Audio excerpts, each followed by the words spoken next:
വളരെ സ്നേഹത്തോടെ സ്റ്റേജിലേക്ക് സ്വാഗതം.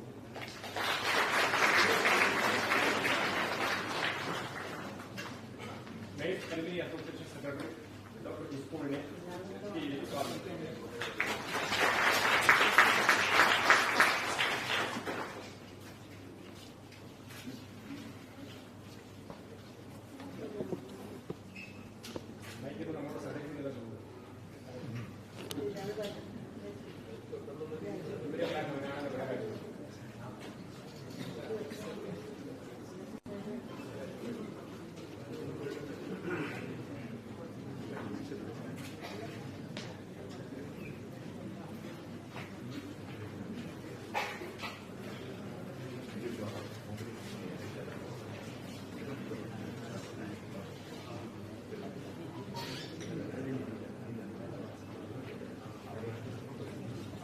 പരിപാടികൾ എന്തായാലും ആരംഭിക്കുകയാണ്. വെളിച്ചമേ എന്റെ പാദം ഇടറാതിരിക്കുവാൻ എന്നും എന്നിൽ കൃപ ചൊരിയണമേ. ഞാൻ പ്രാർത്ഥനാഗാനം പാടിയതല്ല,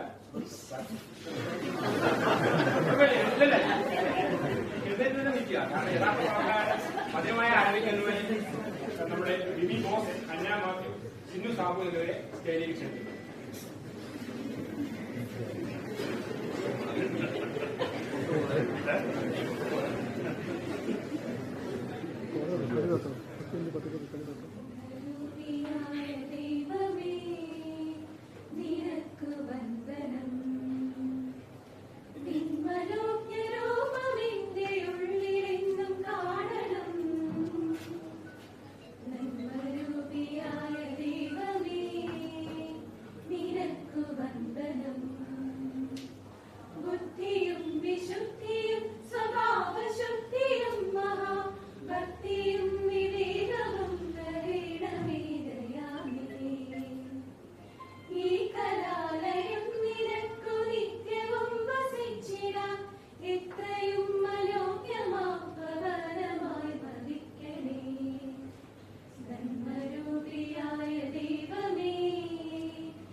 പ്രാർത്ഥനാഗാനം കൈപ്പെടുത്തതിന് മാപ്പ് നൽകുന്നു.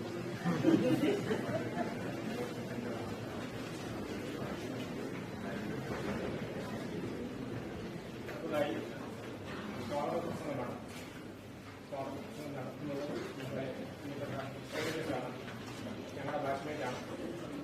ഞങ്ങൾ പഠിച്ചുകൊണ്ടിരുന്ന കാലത്ത് ഇവിടുത്തെ സ്പോർട്സ് ചാമ്പ്യനായിരുന്നു.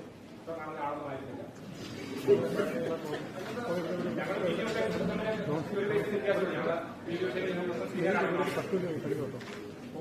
മലയോടി എക്സ്പ്രസ് എന്ന് പറഞ്ഞാൽ കോട്ടപ്പടി എക്സ്പ്രസ് താഴെപ്പെട്ട വലിയ വ്യക്തിത്വമായി തുടരുകയാണ്. പക്ഷേ പഠിത്തത്തെ കൂടുതൽ ശ്രദ്ധ കേന്ദ്രീകരിക്കുന്നത് കായിക പരിപാടികൾ വിട്ട് പഠിത്തത്തിൽ ശ്രദ്ധ കേന്ദ്രീകരിച്ചു.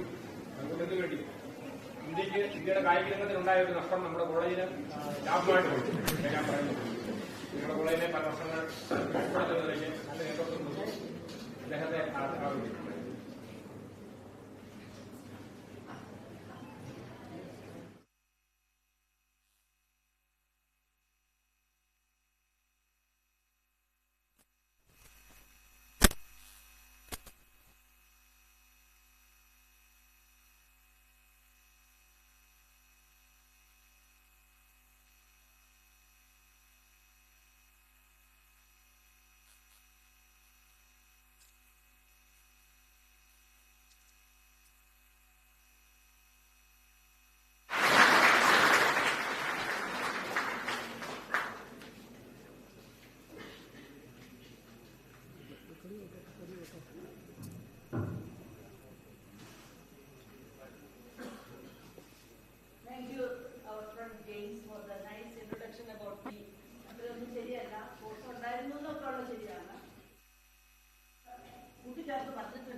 Anyway, thank you so much.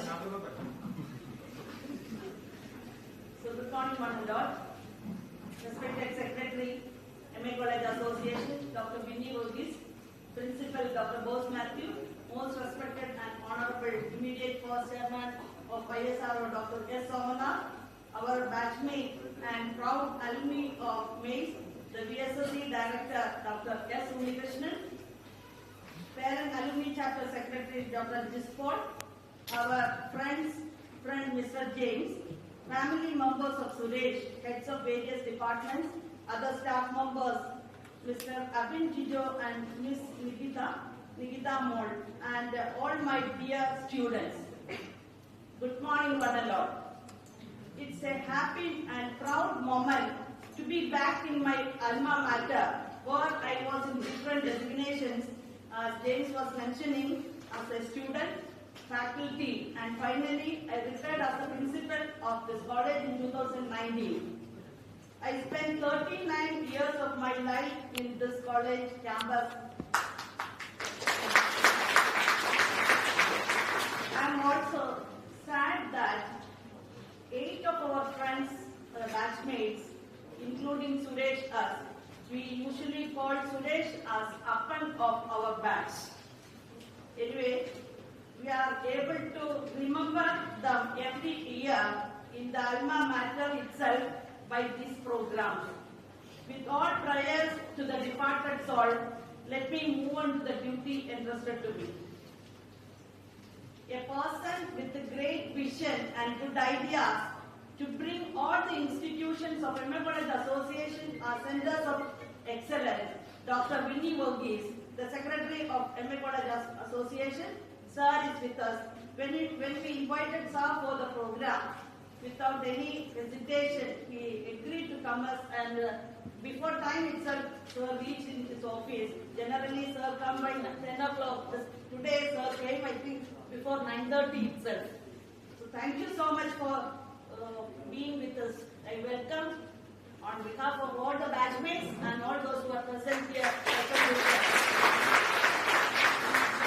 And also, I wish and pray that all our institutions become the centers of excellence and finally the dream of Sir, that is the university.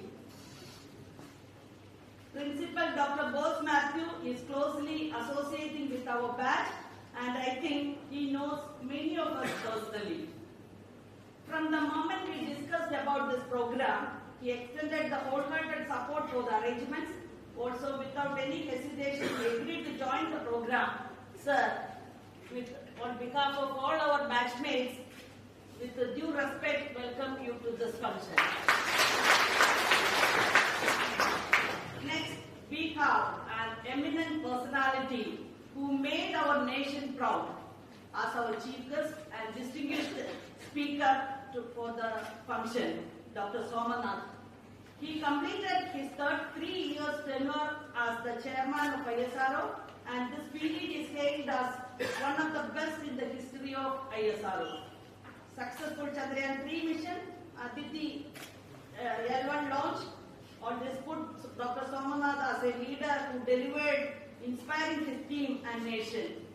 We, the 1985 batch, is also proud of him because Dr. Somanath is also BTech of 1985 batch, not from here, but from TKM College of Engineering.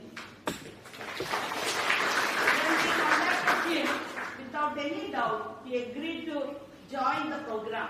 Sir, with great privilege and pride, we, on behalf of the MA College Association, MA College of Engineering, and our batch, and all those who are present here, we welcome you to do this. Next is another eminent personality who is a proud alumni of Mace and our batchmate, Dr. S. Unikrishnan Nair. Lovingly, the batchmates called him Uni. He is the director of VSSC. He is known for his works in the field of launch vehicle design, space capsule recovery experiment, and human space flight program, and many more. Though Uni doesn't require any official welcome.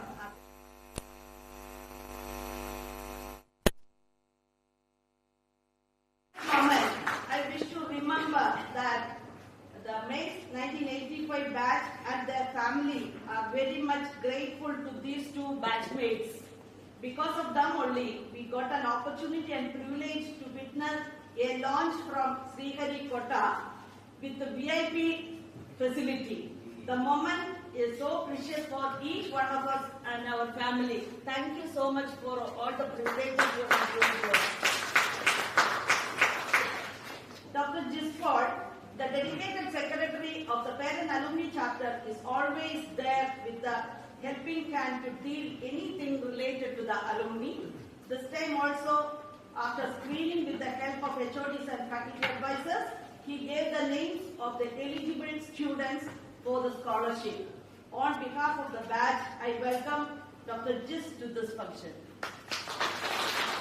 Next, our friend Mr. James. You have already understood what is he. He is a person. He is a person with the photo memory. I can say all the batchmates will agree that. And also a continuous speaker. With love, I welcome you to this function. And he is the master of Mr. Suresh, yes. As I told you, we called him as Appan of our batch. Here, Mrs. Suresh, Mrs. Sushila, and son of Suresh, Hari is present here. Actually, Hari Shankar, we called him as Hari. He is also an alumni of our college. He completed his BTech in 2014 from Civil Engineering Department. Generally, their doctor and daughter-in-law used to come, but this time they couldn't join. They used to come to our old batch gatherings. The whole family will come to all the gatherings. So, with love, much love and due respect, we welcome you all to this function. We have heads of various departments, staff in charge of IETC, other faculty members. We are so happy to have all of you here. We welcome you all to the function. We, the 1985 batch, is arranging these types of functions with the distinguished speakers is for our juniors and budding engineers of this college and the nearby colleges also. So this time we couldn't bring all the students to the function as the senior students are having sessional exams. The representative, all the students we cannot accommodate in this spot, so we took representation of all the classes of first year students. On behalf of our batch, and also I understand some of the students from the nearby college, MPITS, where I am working presently, some of the students might have joined here. So on behalf of the batch, 1985 batch, I welcome all our dear junior students to the function. My comment request to the students is, you should convey what you are carrying or taking from the function or from the seminars and sessions, and that you should convey to your classmates and friends also. Then our batchmates and family members are here. Welcome all of you to the function. And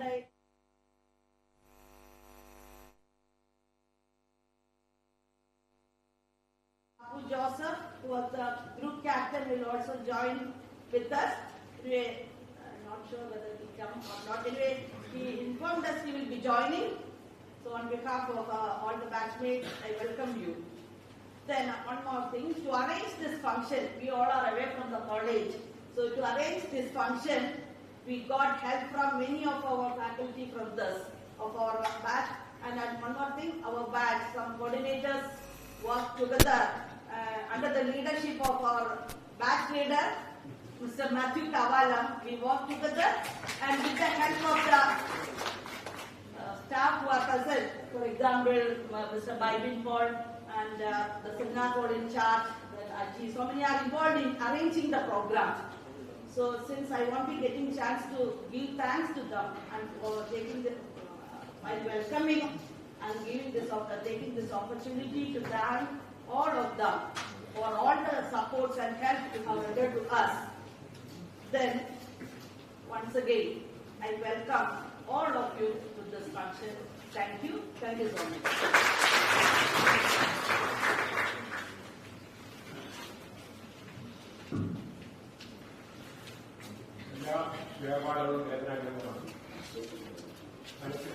ചിന്തകൾ നടത്തിക്കൊണ്ട് ഈ യാത്രാകുറിച്ച് പറയാതെ വികാരമായി പോയവരെ എപ്പോഴും നമുക്ക് വേദന ഉണ്ടാക്കുന്നു.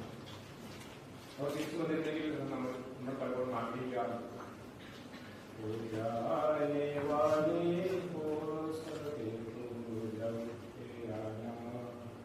പക്ഷേ അത് സാധിക്കില്ലെന്ന് നമുക്കറിയാം. ഞങ്ങളുടെ 1980-85 ബാച്ചിലെ ഞങ്ങളുടെ കാലഘട്ടത്തിൽ മറഞ്ഞുപോയ ഞങ്ങളുടെ സംഘത്തെ അനുസ്മരിക്കുന്നതിനായി ശ്രീ അജയ് ഘോഷിനെ സ്വീകരിച്ചു.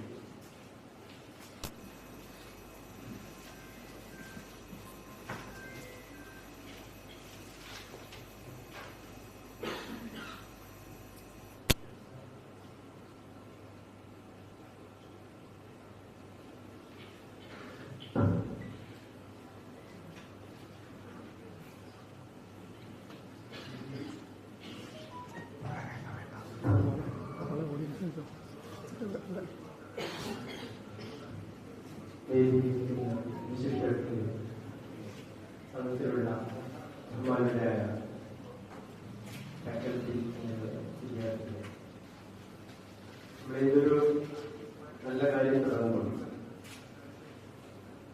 അതിന് മുന്നോടിയായി നമ്മളെ കടന്നുപോയ മഹാരഥന്മാരെ, പ്രത്യേകിച്ച് ഞങ്ങളിപ്പോ 1985 ബാച്ചിലെ റെപ്രസെന്റ് ചെയ്യുന്നതുകൊണ്ട് ഞങ്ങളുടെ ബാച്ചിൽ നിന്നും ആല വിളവുകൾക്കുള്ളിൽ ആദ്യമായ ആ വ്യക്തികളെ ഓർക്കുന്നത് നന്നായിരിക്കും. 8 പേരാണ് ഞങ്ങളുടെ 3 ബാച്ച്, സിവിൽ മെക്കാനിക്കൽ, ഇലക്ട്രിക്കൽ 3 ബാച്ചുകളാണ് ഉണ്ടായത്. ഓരോരുത്തരെയും ഒന്ന് സ്മരിക്കാം.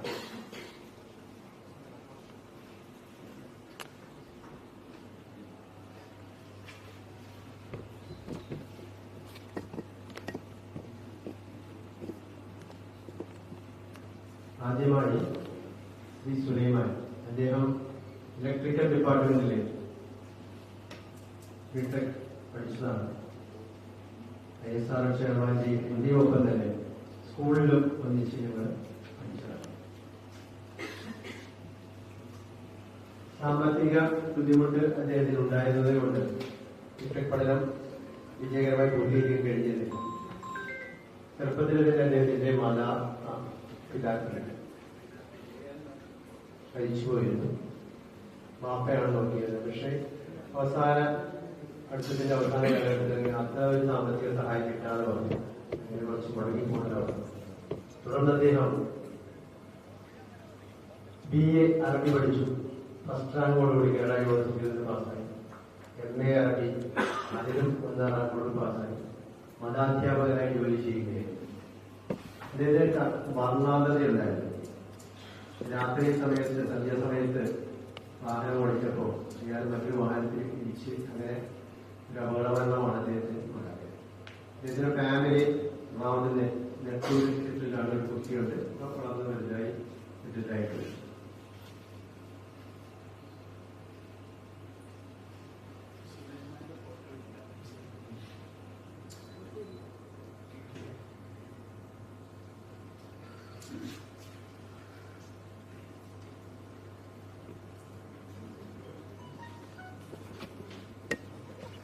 അടുത്തത് സെയ്ദ് മുഹമ്മദ് എന്നും ഉത്സാഹവാനായ ഒരു വിദ്യാർത്ഥിയാണ്. എപ്പോഴും സന്തോഷത്തോടെ എല്ലാവരെയും ഒരേപോലെ സ്നേഹത്തോടെ കാണുന്ന സാധാരണക്കാരല്ല. ഞങ്ങളെല്ലാവരും അളിയ എന്ന സ്നേഹത്തോടെ അതേപോലെ തന്നെ എല്ലാവരെയും അളിയൻ മനോഭാവത്തോടുകൂടി സ്നേഹിച്ചിരുന്ന വ്യക്തിയാണ്. 17 കുട്ടികളൊക്കെ അവസാന സെമസ്റ്ററിൽ ഒന്നിച്ച് എഴുതി പാസ്സാവാനൊക്കെയുള്ള മിടുക്കും അദ്ദേഹം കാണിച്ചു. അദ്ദേഹത്തിന്റെ പ്രത്യേക ഒരു ധൈര്യം കണ്ടത് 2ാം വർഷം പഠിക്കുമ്പോൾ ഞങ്ങൾ സീനിയർ വിദ്യാർത്ഥികളുമായി ഒരു സംഘടന ഉണ്ടായപ്പോൾ അതിന്റെ മുൻനിരയിൽ ഏറെ സാഹസികമായി മുന്നിട്ട് അത്തരം ഒരു പ്രതിഷേധം സംഘടിപ്പിക്കാൻ അദ്ദേഹത്തിന് ആ നേതൃത്വത്തിന് കഴിഞ്ഞു. അതൊരു അപാരമായ ഒരു വ്യക്തിത്വമായിട്ടാണ് എനിക്ക് തോന്നിയിട്ടുള്ളത്. അദ്ദേഹം അതിനുശേഷം PWD ഇറിഗേഷനിൽ എക്സിക്യൂട്ടീവ് എഞ്ചിനീയറായി മെക്കാനിക്കൽ വിഭാഗത്തിൽ ജോലി ചെയ്തു. ജോലി ഇരിക്കെ തന്നെ അസുഖബാധിതനായി 2005 കാലഘട്ടത്തിലാണ് അദ്ദേഹം കാല യവനികൾക്കുള്ളിൽ തിരിഞ്ഞു പോയത്. അടുത്തത് സാംപി ജോർജ്. സാംപി ജോർജ് വളരെ ശാന്തനായ ഒരു വിദ്യാർത്ഥിയായിരുന്നു. പാസ്സായ ഉടനെ തന്നെ ഈ ഒരു ഇടയാർ മേഖലയിലുള്ള സൗത്ത് ഇന്ത്യൻ വയർ ഓഫീസിൽ എഞ്ചിനീയറായി ജോലി കിട്ടി. 3 വർഷക്കാലം അവിടെ തുടർന്നു. അതിനുശേഷം മദിരാശിയിൽ വേറൊരു കമ്പനിയിൽ 15 വർഷത്തോളം ജോലി ചെയ്തു. അതിന് ശേഷമാണ് അദ്ദേഹം പെട്ടെന്ന് ഹാർട്ടിന് അസുഖമുണ്ടായി നമ്മളെ വിട്ടുപിരിഞ്ഞു. സുരേഷ് നേരത്തെ തന്നെ പറഞ്ഞതാണ്. സുരേഷ് എസ് നമ്മുടെ ബാച്ചില് 10ാം തരത്തിലേക്ക് സാധാരണ വിദ്യാർത്ഥിയായിരുന്നെങ്കിൽ ഡിഗ്രി കഴിഞ്ഞു വന്നപ്പോഴേക്കും ആൾ വളരെ നല്ല നിലയിൽ നല്ല മാർക്കോട് പാസ്സായി. എഞ്ചിനീയറിംഗ് വന്നപ്പോ ആളുടെ പൊക്കത്തോടൊപ്പം വിദ്യാഭ്യാസത്തിന്റെ നിലവാരവും വർദ്ധിച്ചു. ബിടെക് ഓണേഴ്സോടുകൂടി പാസ്സാവുകയും അതിനുശേഷം ഗേറ്റ് സ്കോറിൽ 99.99% ഉണ്ടായി. തുടർന്നാണ് അദ്ദേഹം എംടെക് IIT മദ്രാസിൽ നിന്നെടുത്തു. കൊച്ചിയിലേക്ക് വന്നു. കൊച്ചിയിലെ സ്വന്തമായ സ്ട്രക്ചറൽ കൺസൾട്ടൻസി സ്ഥാപനം തുടങ്ങി. കൊച്ചിയിലുള്ള ഏതൊരു ബഹുനില മന്ദിരങ്ങളുടെയും പിന്നിൽ അദ്ദേഹത്തിന്റെ കരവിരുതുകൾ ഉണ്ടായിട്ടുണ്ട്. കൊച്ചി മെട്രോയുടെ നിർമ്മാണത്തിൽ ഒരുപാടേറെ അദ്ദേഹത്തിന്റെ സാങ്കേതിക മികവ് തെളിയിക്കാൻ സാധിച്ചിട്ടുണ്ട്. അപ്പം ഞങ്ങളൊക്കെ പലപ്പോഴും പലവിധ സാങ്കേതിക സംശയങ്ങൾ വരുമ്പോഴും ഏകാശ്രയം നമ്മുടെ ബാച്ചിൽ അല്ലെങ്കിൽ മറ്റേത് ഒരു പഠനങ്ങളുടെ ഒരു അലൂമിനിയം നിലയിൽ അദ്ദേഹത്തെയാണ് സമീപിച്ചിരുന്നത്. എപ്പോഴും സദാസമയവും നമുക്ക് എല്ലാ സഹായങ്ങളും സാങ്കേതിക ഉപദേശങ്ങളും ഇതിൽക്കുമ്പിൽ ആ ഫോൺ കോളിലൂടെ തന്നെ നൽകിയിരുന്നു. അത്രയ്ക്ക് നല്ല ഒരു മനോഭാവം അദ്ദേഹത്തിന് വളർത്തിയെടുക്കാൻ കഴിയുന്നു. അദ്ദേഹം തുടർന്ന് ആ സ്ഥാപനം മകനെ ഏൽപ്പിച്ചിട്ട് സർവീസിലേക്ക് തന്നെ ജോലി സ്ഥലത്ത് വെച്ച് മലപ്പുറത്ത് വെച്ച് ഒരു അപകടത്തിൽപ്പെടുകയാണ്.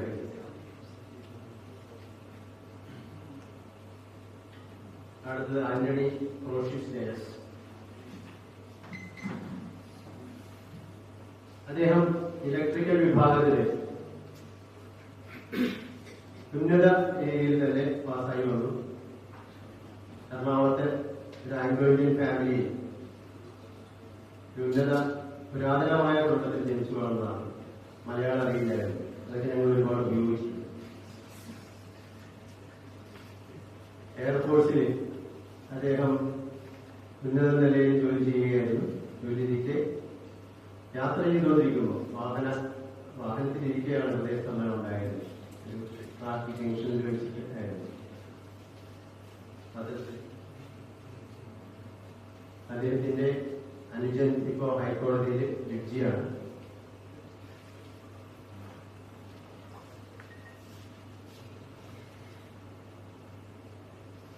അടുത്തത് ഏരിയാമ.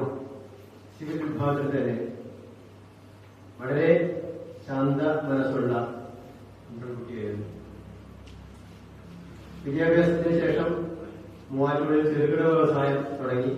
തുടർന്ന് PWDയിൽ ഇറിഗേഷൻ വിഭാഗത്തിൽ ജോലി കിട്ടി. വയനാട് ജോലിയിലിരിക്കെ ക്യാൻസർ സംബന്ധമായ രോഗം വന്ന് ആണ് നമ്മളെ വിട്ടുപിരിഞ്ഞു പോയത്.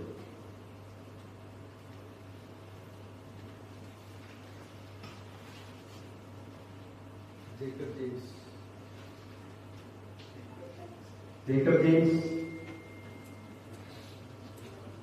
ഒരു സമാധാനപ്രിയം സന്തോഷവാനുമായിട്ടുള്ള വ്യക്തിയായിരുന്നു.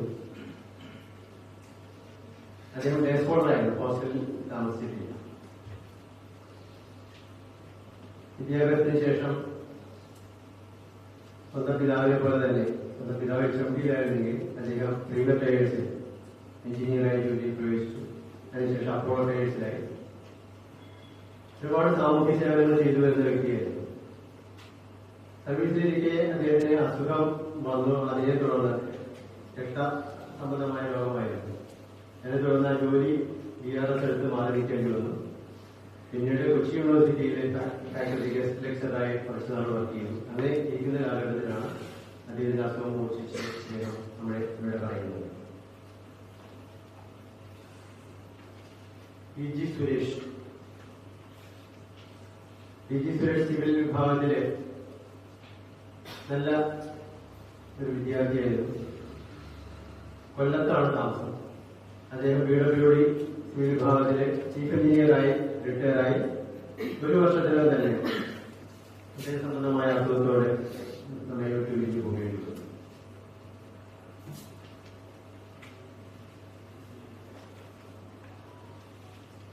ഇത്രയും 8 പേരാണ് നമ്മുടെ കൂടുതൽ ഇല്ലാത്തത്. അവരുടെ ആത്മാവിനെ നിത്യശാന്തി നേരം നമുക്കൊരു നിമിഷം ഒന്ന് എഴുന്നേറ്റ് നിന്ന് കാണാം.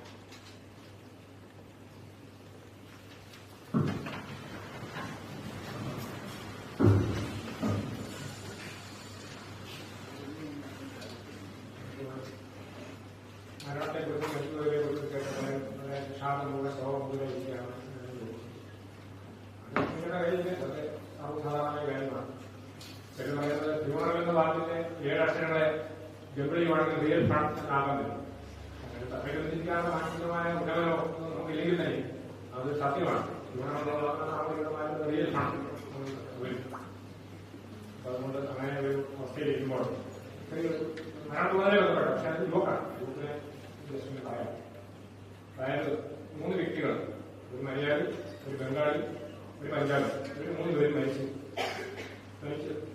യമധർമ്മയിൽ എഴുതിയത്. അവരാണല്ലോ തീരുമാനം എടുത്തത്. അപ്പൊ ചിത്രത്തിൽ കണക്കുപുസ്തകം തരിക പാവം ഒന്നിന്റെ കണക്കുപുസ്തകം എല്ലാം പേരിനെ കൂടിയിരിക്കുന്നില്ല, അറിയുന്നില്ല, കാണുന്നില്ല.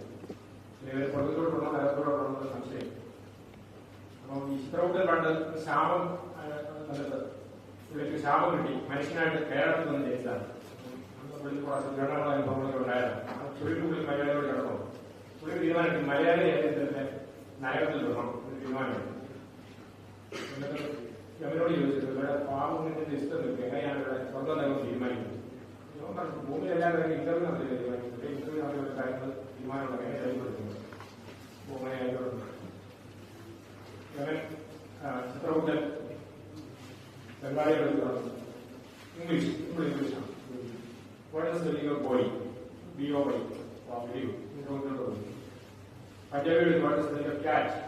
C-A-T, cat. Very good. Name of the Malayali. What is the meaning of Czechoslovakia? We see the way after the Latin and the other one. What I need and what I after the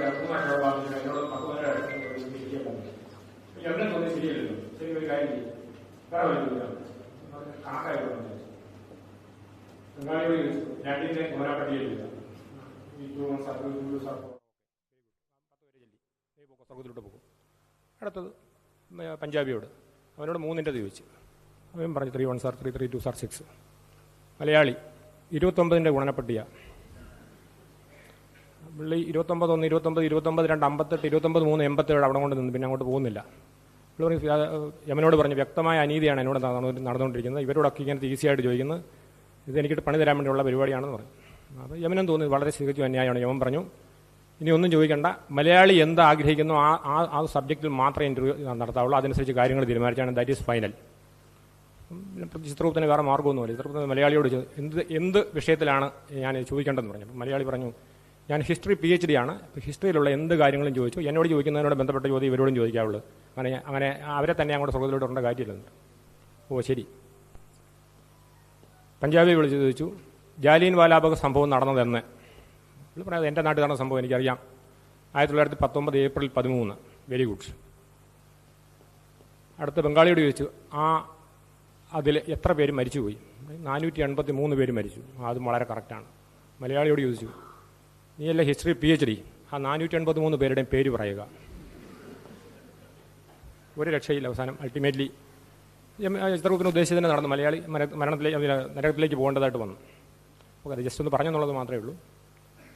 അടുത്തതായിട്ട് നമ്മുടെ college association MA college association secretary doctor Winnie Varghese. അദ്ദേഹം ഇവിടെ introduction ആവശ്യമുള്ള ഒരു വ്യക്തിയാണെന്ന് എനിക്ക് തോന്നുന്നില്ല. ഞങ്ങൾ പഠിച്ചിരുന്ന കാലത്ത് അദ്ദേഹത്തിൻ്റെ പിതാവ് പ്രൊഫസർ MB വർഗീസ് സാറ് ഞങ്ങളുടെ കാലത്ത് അന്ന് കോതമംഗലത്തിൻ്റെ രാഷ്ട്രീയ സാമൂഹ്യ വിദ്യാഭ്യാസ മണ്ഡലങ്ങളിൽ ഉജ്ജ്വലിച്ചു നിന്നൊരു നക്ഷത്രമായിരുന്നു അദ്ദേഹം. ഞങ്ങളിപ്പോൾ വർഷങ്ങൾക്ക് ശേഷം ഈ കോളേജ് വരുമ്പോൾ ഇവിടെ ഉണ്ടായിരുന്ന മാറ്റങ്ങൾ കണ്ട് ഞങ്ങൾ അന്തം വിട്ടു പോവുകയാണ്. അതുപോലത്തെ ഇൻഫ്രാസ്ട്രക്ചറൽ ഡെവലപ്മെൻറ്റിൻ്റെ കാര്യങ്ങൾ എല്ലാം ഉണ്ടായിരിക്കുന്നു. കോളേജ് സെൻറ്റർ ഓഫ് എക്സലൻസ് ആയിട്ട് മാറി, നമുക്ക് ഓട്ടോണമസ് പൊസിഷൻ കിട്ടി. ഇതൊന്നും ഞങ്ങളുടെ കാലത്തൊന്നും ചിന്തിക്കാവുന്നതായിരുന്നില്ല. ഞാനൊക്കെ പഠിച്ചിരുന്ന കാലത്ത് ഞാൻ ഒരു കമ്പ്യൂട്ടർ ജീവിതത്തിൽ ആദ്യമായിട്ട് കമ്പ്യൂട്ടർ കാണുന്നത് ഇപ്പം നമ്മുടെ സുരേഷ് IIT മദ്രാസിൽ പഠിച്ചപ്പോൾ അവിടെ പോയപ്പോൾ അവിടെ ഒരു കമ്പ്യൂട്ടർ, ഇതാണ് കമ്പ്യൂട്ടർ എന്ന് പറഞ്ഞ സാധനം എന്ന് പറഞ്ഞൊരു സാധനം മുറിയിൽ ഇങ്ങനെ AC ഒക്കെ ഇട്ട് വെച്ചിരിക്കുന്നത് കണ്ട് ഞങ്ങളതിനെ ഒരു പൂജാവിഗ്രഹത്തെ കാണുന്ന പോലെ അകലെ നിന്ന് തൊഴുതിട്ട് മാറുന്നു. അതായിരുന്നു ഞങ്ങളുടെയൊക്കെ കാലത്തെ കമ്പ്യൂട്ടർ എന്ന് പറയുന്നത്. ഇന്നത് പോയിട്ട് നമ്മുടെ കോളേജിലെ കാര്യങ്ങൾ എവിടെ എത്തി നിൽക്കുന്നു എന്നുള്ളത് നമുക്കറിയാവുന്ന കാര്യമാണ്. അപ്പോൾ ആ ഒരു അവസ്ഥയിൽ കോളേജിനെ എത്തിക്കുന്നതിൽ മാറി മാറി വന്ന പ്രിൻസിപ്പൽമാരോടൊപ്പം ദീർഘകാലമായി സെക്രട്ടറിയായിട്ട് പ്രവർത്തിക്കുന്ന ഡോക്ടർ വിന്നി വർഗീസ് സാർ, അദ്ദേഹത്തിൻ്റെ കർമ്മകുശലതയും കർത്തവ്യനിഷ്ഠയും നമുക്ക് ചിന്തിക്കാവുന്നതേ ഉള്ളൂ. ഈ ഫംഗ്ഷനിലെ അദ്ദേഹത്തിനെ സംസാരിക്കുവാനായി ഞാൻ ക്ഷണിക്കുന്നു.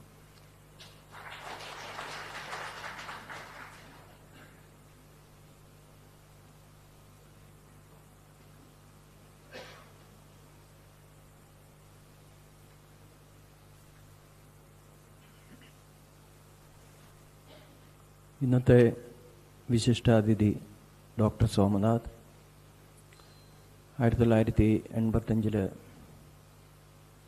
ഈ കോളേജിൽ നിന്ന് പാസ്ഔട്ടായ പൂർവ്വ വിദ്യാർത്ഥികളെ, ആ ബാച്ചിൽ തന്നെ ഇവിടെ മെക്കാനിക്കൽ എഞ്ചിനീയറിംഗിൽ നിന്ന് പാസ്സായ ഡോക്ടർ ഉണ്ണികൃഷ്ണൻ നായർ, മുൻ പ്രിൻസിപ്പൽ ഡോക്ടർ സോളി ജോർജ്, ഇപ്പോഴത്തെ പ്രിൻസിപ്പൽ ഡോക്ടർ ബോസ് മാത്യു, മറ്റ് വിശിഷ്ട വ്യക്തികളെ, അധ്യാപകരെ, പ്രിയങ്കരായ വിദ്യാർത്ഥികളെ,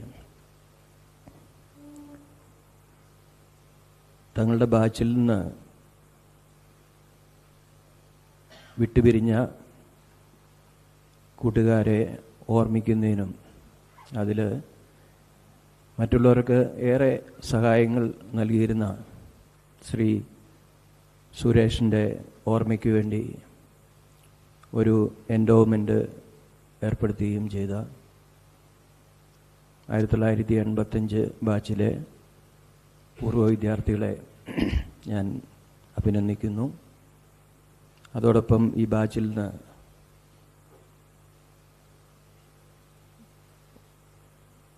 വിട്ടുപിരിഞ്ഞവരെ ഈ അവസരത്തിൽ ഓർമ്മിക്കുകയും ചെയ്യുന്നു. തീർച്ചയായിട്ടും ഇന്ന് നമ്മുടെ കോളേജിന് ഏറെ അഭിമാനിക്കാവുന്ന ഒരു ദിവസമാണ്. കാരണം ഇന്ത്യ ഇന്ന് ലോകത്തിന് മുമ്പിൽ അഭിമാനത്തോടു കൂടി നിൽക്കുന്ന പല മേഖലകളിൽ ഏറ്റവും മികച്ച രീതിയിൽ പ്രവർത്തിക്കുന്ന ഒരു രംഗമാണ് സ്പേസ് ടെക്നോളജി. അത് ഹോമി ഭാഭയും വിക്രം സാരാഭായിയും APJ അബ്ദുൽ കലാമും എല്ലാം മുന്നോട്ട് തുടങ്ങി വെച്ച കാര്യങ്ങൾ ഇന്ന് ഇന്ത്യയെ സ്പേസ് ടെക്നോളജിയിൽ ലോകത്തിൻ്റെ മറ്റ് രാജ്യങ്ങളുടെ മുമ്പിൽ ഏറെ മുമ്പിലെത്തിച്ചിട്ടുണ്ട്. കുറച്ച് നാളുകൾക്ക് മുമ്പ് ഞാൻ റോക്കറ്റ് ബോയ്സ് കാണുകയുണ്ടായി. അന്ന് പണ്ട് അബ്ദുൽ കലാം മറ്റ് 1-2 സഹപ്രവർത്തകരും കൂടി ഒരു സൈക്കിളിൽ റോക്കറ്റ് കൊണ്ടുപോയ ആ കാര്യം എല്ലാം ഓർമ്മ വന്നു. ഇന്ന് നമ്മൾ ലോകത്തെ ആദ്യത്തെ 3-4 രാജ്യങ്ങളുടെ പട്ടികയിൽ എത്തി നിൽക്കുകയാണ്. വളരെ കുറച്ച് നാൾക്ക് മുമ്പ് ചന്ദ്രയാൻ 3 നമുക്ക് നമ്മുടെ രാജ്യത്തിന് ഓരോ ഇന്ത്യക്കാരനും അഭിമാനം നൽകിയപ്പോൾ അന്ന് ചെയർമാനായി ഇരുന്നത് ഡോക്ടർ സോമനാഥാണ്. അതുപോലെ നമ്മുടെ പൂർവ്വ വിദ്യാർത്ഥി ഉണ്ണികൃഷ്ണൻ നായർ VSSC ഡയറക്ടറായിട്ടും നമ്മുടെ രാജ്യത്തിന് 2 മലയാളികൾ ഏറ്റവും ഉയർന്ന രീതിയിൽ പ്രവർത്തിച്ചു എന്നുള്ളത് അഭിമാനം നൽകുന്നു. ഈ അവസരത്തിൽ ഒരു സന്തോഷം കൂടി ഞാൻ പങ്കുവയ്ക്കുകയാണ്. കഴിഞ്ഞ വർഷം ISROയിൽ പ്രവർത്തിക്കുന്ന ഏതാണ്ട് നമ്മുടെ കോളേജിൽ നിന്ന് പഠിച്ചിറങ്ങിയ 60-ൽ കൂടുതൽ ആളുകൾ അവിടെ സയൻറ്റിസ്റ്റായിട്ട് വർക്ക് ചെയ്യുന്നുണ്ട്. അതിൽ 55 പേരെ ഒന്നിച്ച് നമ്മുടെ കോളേജിൽ വെച്ച് ആദരിക്കുന്നതിനുള്ള ഭാഗ്യമുണ്ടായി. അത് മാറത്തനേഷ്യസ് കോളേജ് അസോസിയേഷൻ്റെ സപ്തതിയോട് അനുബന്ധിച്ചാണ് വലിയൊരു ഫംഗ്ഷൻ നമുക്ക് നടത്താൻ സാധിച്ചു. ഇന്ന് ഈ എൻഡോവ്മെൻ്റ് ചടങ്ങിന് ശേഷം ഡോക്ടർ സോമനാഥുമായിട്ട് അദ്ദേഹം ഒരു ടോക്ക് കൂടെ തരുന്നുണ്ട്. അതിനുശേഷം നിങ്ങൾ കുട്ടികൾക്ക്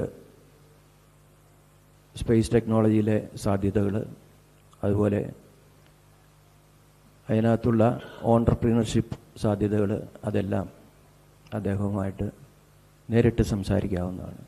ആ അവസരം ഇവിടെ എത്തിയിട്ടുള്ള എല്ലാ കുട്ടികളും ഉപയോഗിക്കണമെന്ന് ഞാൻ അഭ്യർത്ഥിക്കുന്നു. ഇവരെ പോലെ തന്നെ നിങ്ങളുടെ മുമ്പിലിരിക്കുന്ന മറ്റ് ഈ ബാച്ചിലെ മെമ്പേഴ്സും പല രീതിയിൽ മറ്റ് രംഗങ്ങളിൽ ഏറെ മികവ് പുലർത്തിയവരാണ് എന്ന് നിങ്ങൾ അറിയുക. അതാണ് ഈ കോളേജിൻ്റെ ലെഗസി. ഒരു സ്ഥാപനം എപ്പോഴും അറിയപ്പെടുന്നതും അംഗീകരിക്കപ്പെടുന്നതും അവിടെ ആ കോളേജിൽ പഠിച്ചിറങ്ങിയ കുട്ടികൾ ഏതെല്ലാം രംഗത്ത് എത്തി നിൽക്കുന്നു, അവിടെ അവരുടെ കോൺട്രിബ്യൂഷൻ നമ്മുടെ സൊസൈറ്റിക്കും രാജ്യത്തിനും ഏത് രീതിയിലാണ് എന്നതിനെ ആശ്രയിച്ചാണ്. അതുകൊണ്ട് തന്നെ കേരളത്തിലെ ആദ്യത്തെ 6 എഞ്ചിനീയറിംഗ് കോളേജിൽ ഒന്നായിട്ടുള്ള ഈ സ്ഥാപനത്തിൽ പഠിക്കുന്ന നിങ്ങൾക്ക് എല്ലാവർക്കും അഭിമാനിക്കാം. തുടർന്ന് നിങ്ങളും നിങ്ങളുടെ കർമ്മമണ്ഡലത്തിൽ ശോഭിക്കട്ടെ എന്ന് ഞാൻ പ്രാർത്ഥിക്കുന്നു. Wish you all the best. Thank you.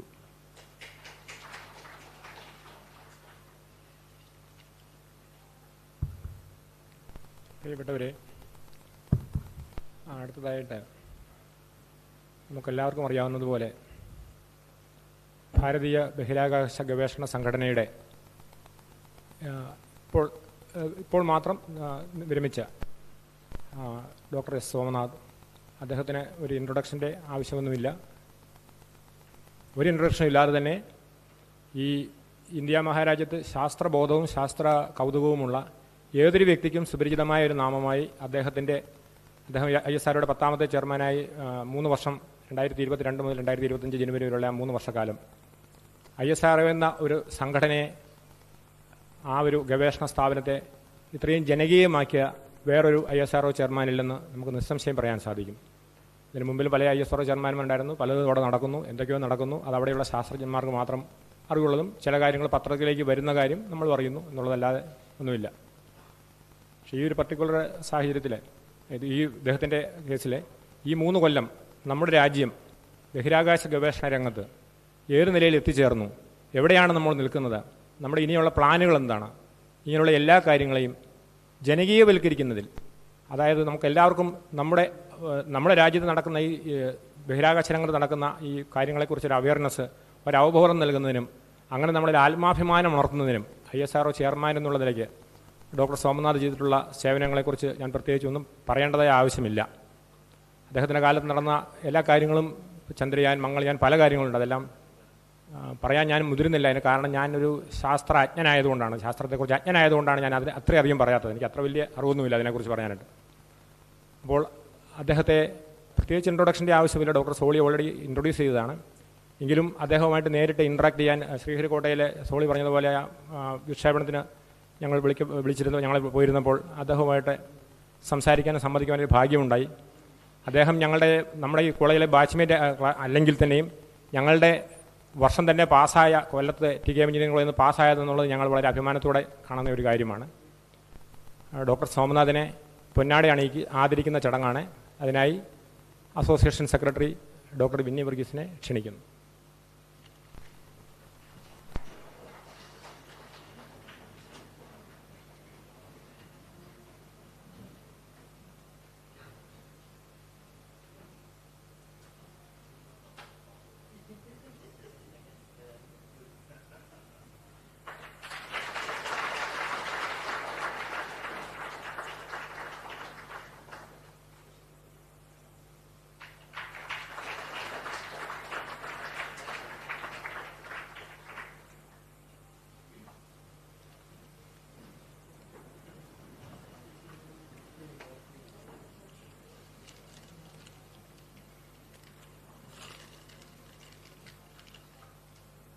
ഒരു ചെറിയ കാര്യം പറയാൻ വിട്ടുപോയി. നിങ്ങളായിരിക്കും പത്രത്തിൽ വായിച്ചു കാണുമായിരിക്കാം.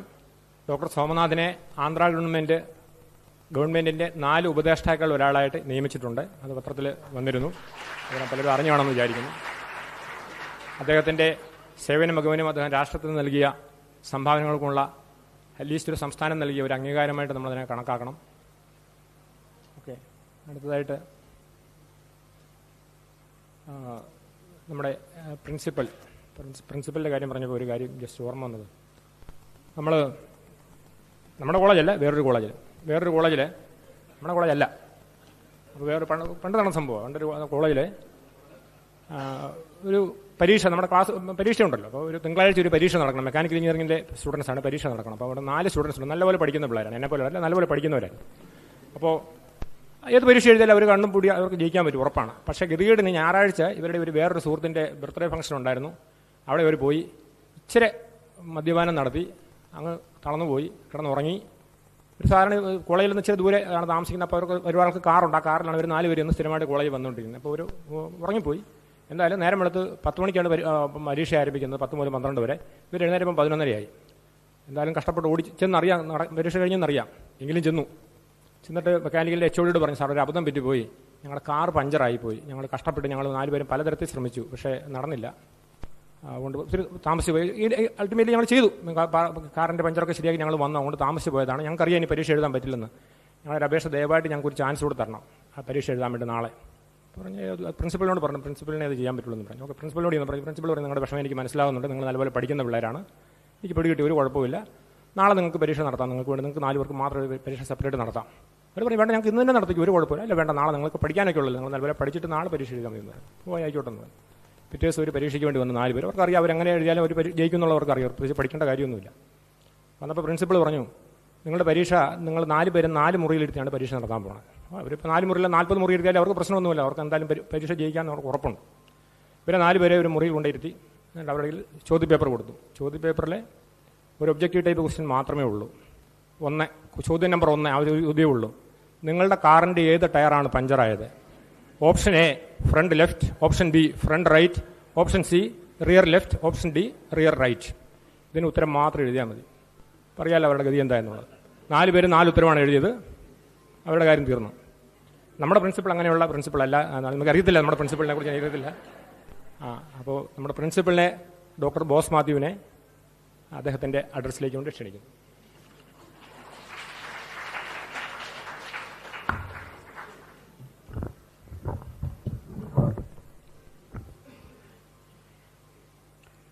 Thank you, sir. Good morning, everyone. Honorable Secretary of MA College Association, Dr. Vinny Varghese. Chief Guest of the day, Dr. S. Somnath, former Chairman, ISRO. Dr. Unnikrishnan Nair, yes, Director, VSSC. Dr. Solly George, Sri Ajay Ghosh, Sri Joseph Zakaria, Dr. G. Paul. Family members of late S. Suresh. Maceans from the batch of 1985. Faculty members and dear students. It's an absolute honor to stand before you today at this occasion, the Mace 85 Endowment Seminar and the Suresh S. Memorial Scholarship Awards, organized by the proud alumni of 1985 batch of Mace. This gathering is not just an event. It's a testament to the enduring bond that Maceans share, a bond that goes beyond classrooms and campuses lasting a lifetime. A special and heartfelt welcome to our distinguished speaker, Dr. S. Somanath, former chairman of ISRO, to Mara Athanasius College of Engineering. Sir, we are truly privileged to have you with us today. Your visit to Mace is an inspiration to our students and faculty alike. We are extremely proud of your leadership in Chandrayaan 3's historic success, a mission that marked a significant milestone in India's space exploration journey. What makes this achievement even more special to us is that around 65 Maceans played a role, directly or indirectly, in this prestigious mission, a true reflection of the excellence that Mace nurtures. We, the faculty members, along with our students, had the unforgettable experience of watching the Chandrayaan 3 launch right here in this very hall. It was a moment of pride, excitement, and inspiration for all of us. And today, the man who led that mission, Dr. Somanath himself, is here among us. It is indeed a privilege to hear from the visionary who made history. I would like to mention that Dr. Somanath had graciously agreed to visit our campus last year when he was the chairman of ISRO, but due to an urgent discussion with the Prime Minister's office and other key officials, he was unable to make it. However, we are delighted that he is here today. I also extend a warm welcome to Dr. Unnikrishnan Nair, Director of VSSC and a proud alumnus of Mace from the 1985 batch. Your achievement makes us proud, and your presence today further strengthens the deep-rooted legacy of Maceans contributing to the nation's progress. A heartfelt thank you to Sri Ajay Ghosh sir, who studied alongside Dr. Somanath and Dr. Unnikrishnan Nair for bringing this legend to MA College of Engineering today. Your efforts have made this occasion truly special. Today, as we gather here, we also honor the memory of remarkable individual, Suresh. He was not only the Kerala's top structural engineer, but also a true Macean in every sense. His contributions to the field of structural engineering were exceptional, but beyond that, he was the glue that held his batch together. He always took the initiative to bring his batchmates closer, fostering the unity and spirit that we see here today. It is truly heartwarming that his batch was instituted this scholarship in his memory, ensuring that his passion for learning and excellence continues to inspire future generations. We are especially happy that late Suresh's family members are present here today for the distribution of this award. Their presence makes this moment even more meaningful, and we deeply appreciate their effort in continuing his legacy through this initiative. To the students who will receive the Suresh's Memorial Scholarship, I urge you to take inspiration from his legacy. Let his dedication, professionalism, and commitment to excellence be a guiding light in your journey ahead. The Mace 85 batch has set a remarkable example of how alumni can continue to give back to their alma mater. Your efforts in organizing this endowment seminar and instituting scholarship reflect the deep connection you hold with Mace. It's a reminder to all of us that being a Macean is not just about the years spent here, but about a lifelong commitment to learning, contributing, and supporting one another. Another highlight of today's event is the topic chosen by Dr. Somanath for his address. This is a subject of great significance, and not only for India, but also for Mace, as we continue to create opportunities for innovation and entrepreneurship. I'm also happy to share that we are expanding our startup center and in-house internship area as we continue to receive numerous projects from the industry. This expansion will provide our students with even more opportunities to gain hands-on experience, collaborate on cutting-edge technologies, and develop solutions for real-world challenges. The overwhelming support from our alumni across the world has been instrumental in making this possible, ensuring that Mace remains a hub of innovation, research, and industry collaboration. With initiatives like this, Mace is not just producing engineers. We are shaping future leaders, innovators, and entrepreneurs who will drive technology advancements globally. Once again, thank you, Dr. Somanath, for gracing this occasion with your presence and inspiring all of us. A special thanks to the 1985 batch alumni for their unwavering commitment to Mace. And to everyone here, let us make pride in our legacy and continue to uphold the spirit of Mace. Thank you.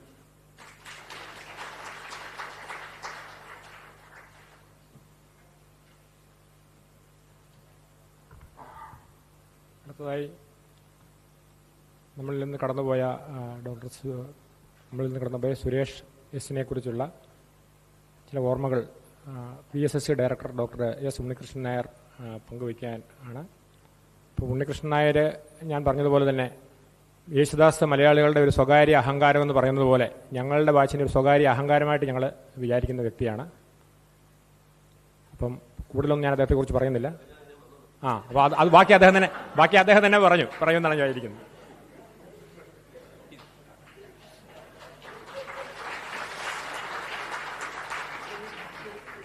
എല്ലാവർക്കും നമസ്കാരം.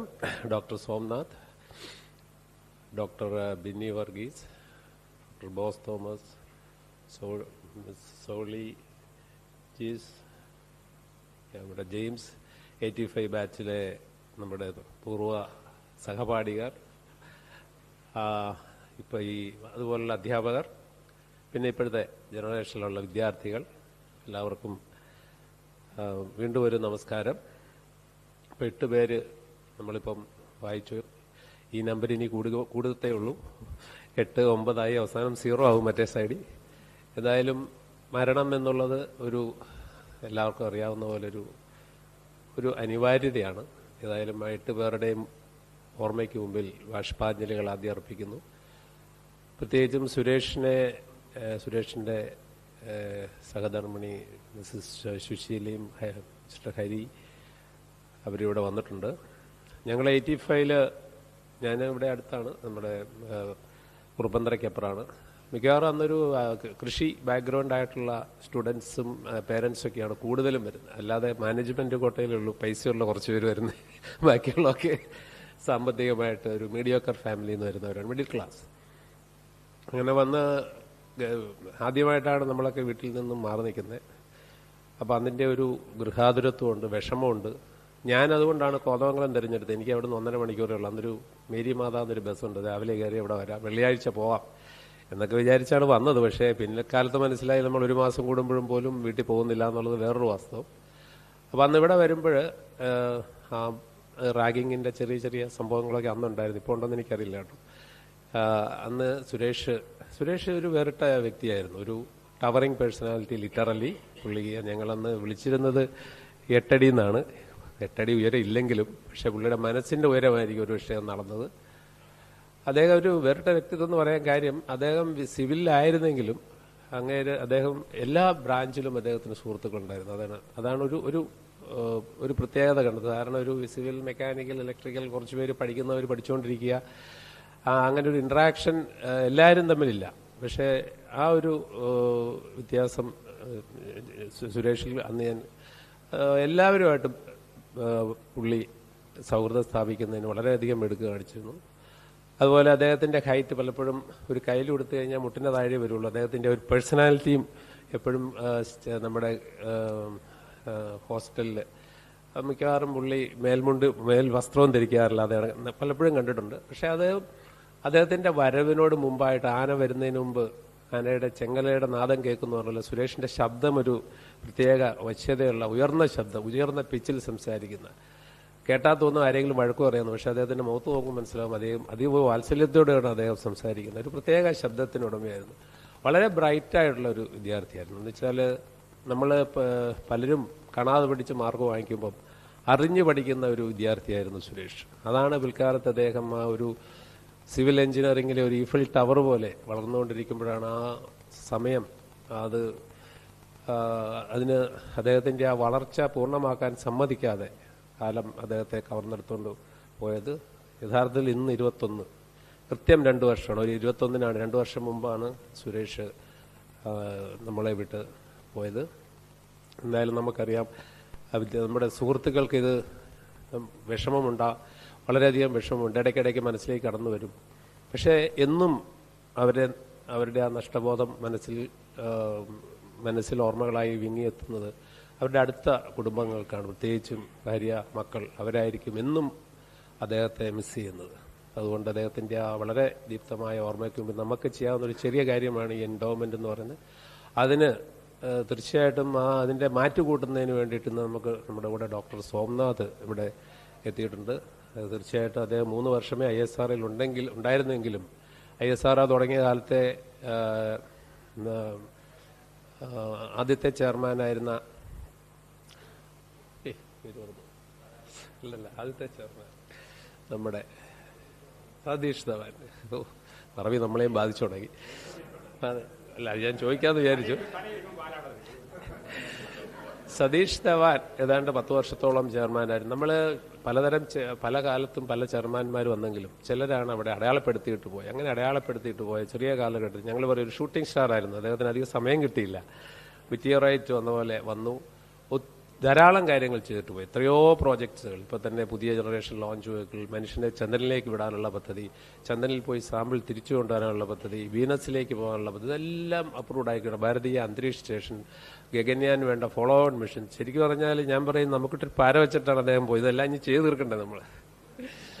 അത്രയ്ക്കും ധാരാളം project ഗവൺമെന്റിൽ നിന്ന് വളരെ ചുരുങ്ങിയ സമയം കൊണ്ട് അപ്രൂവ് ചെയ്തു. അദ്ദേഹത്തിന്റെ ആ പ്രസംഗം തീർച്ചയായിട്ടും ഈ പരിപാടിക്ക് 10 മടങ്ങ് മാറ്റുകൂട്ടും.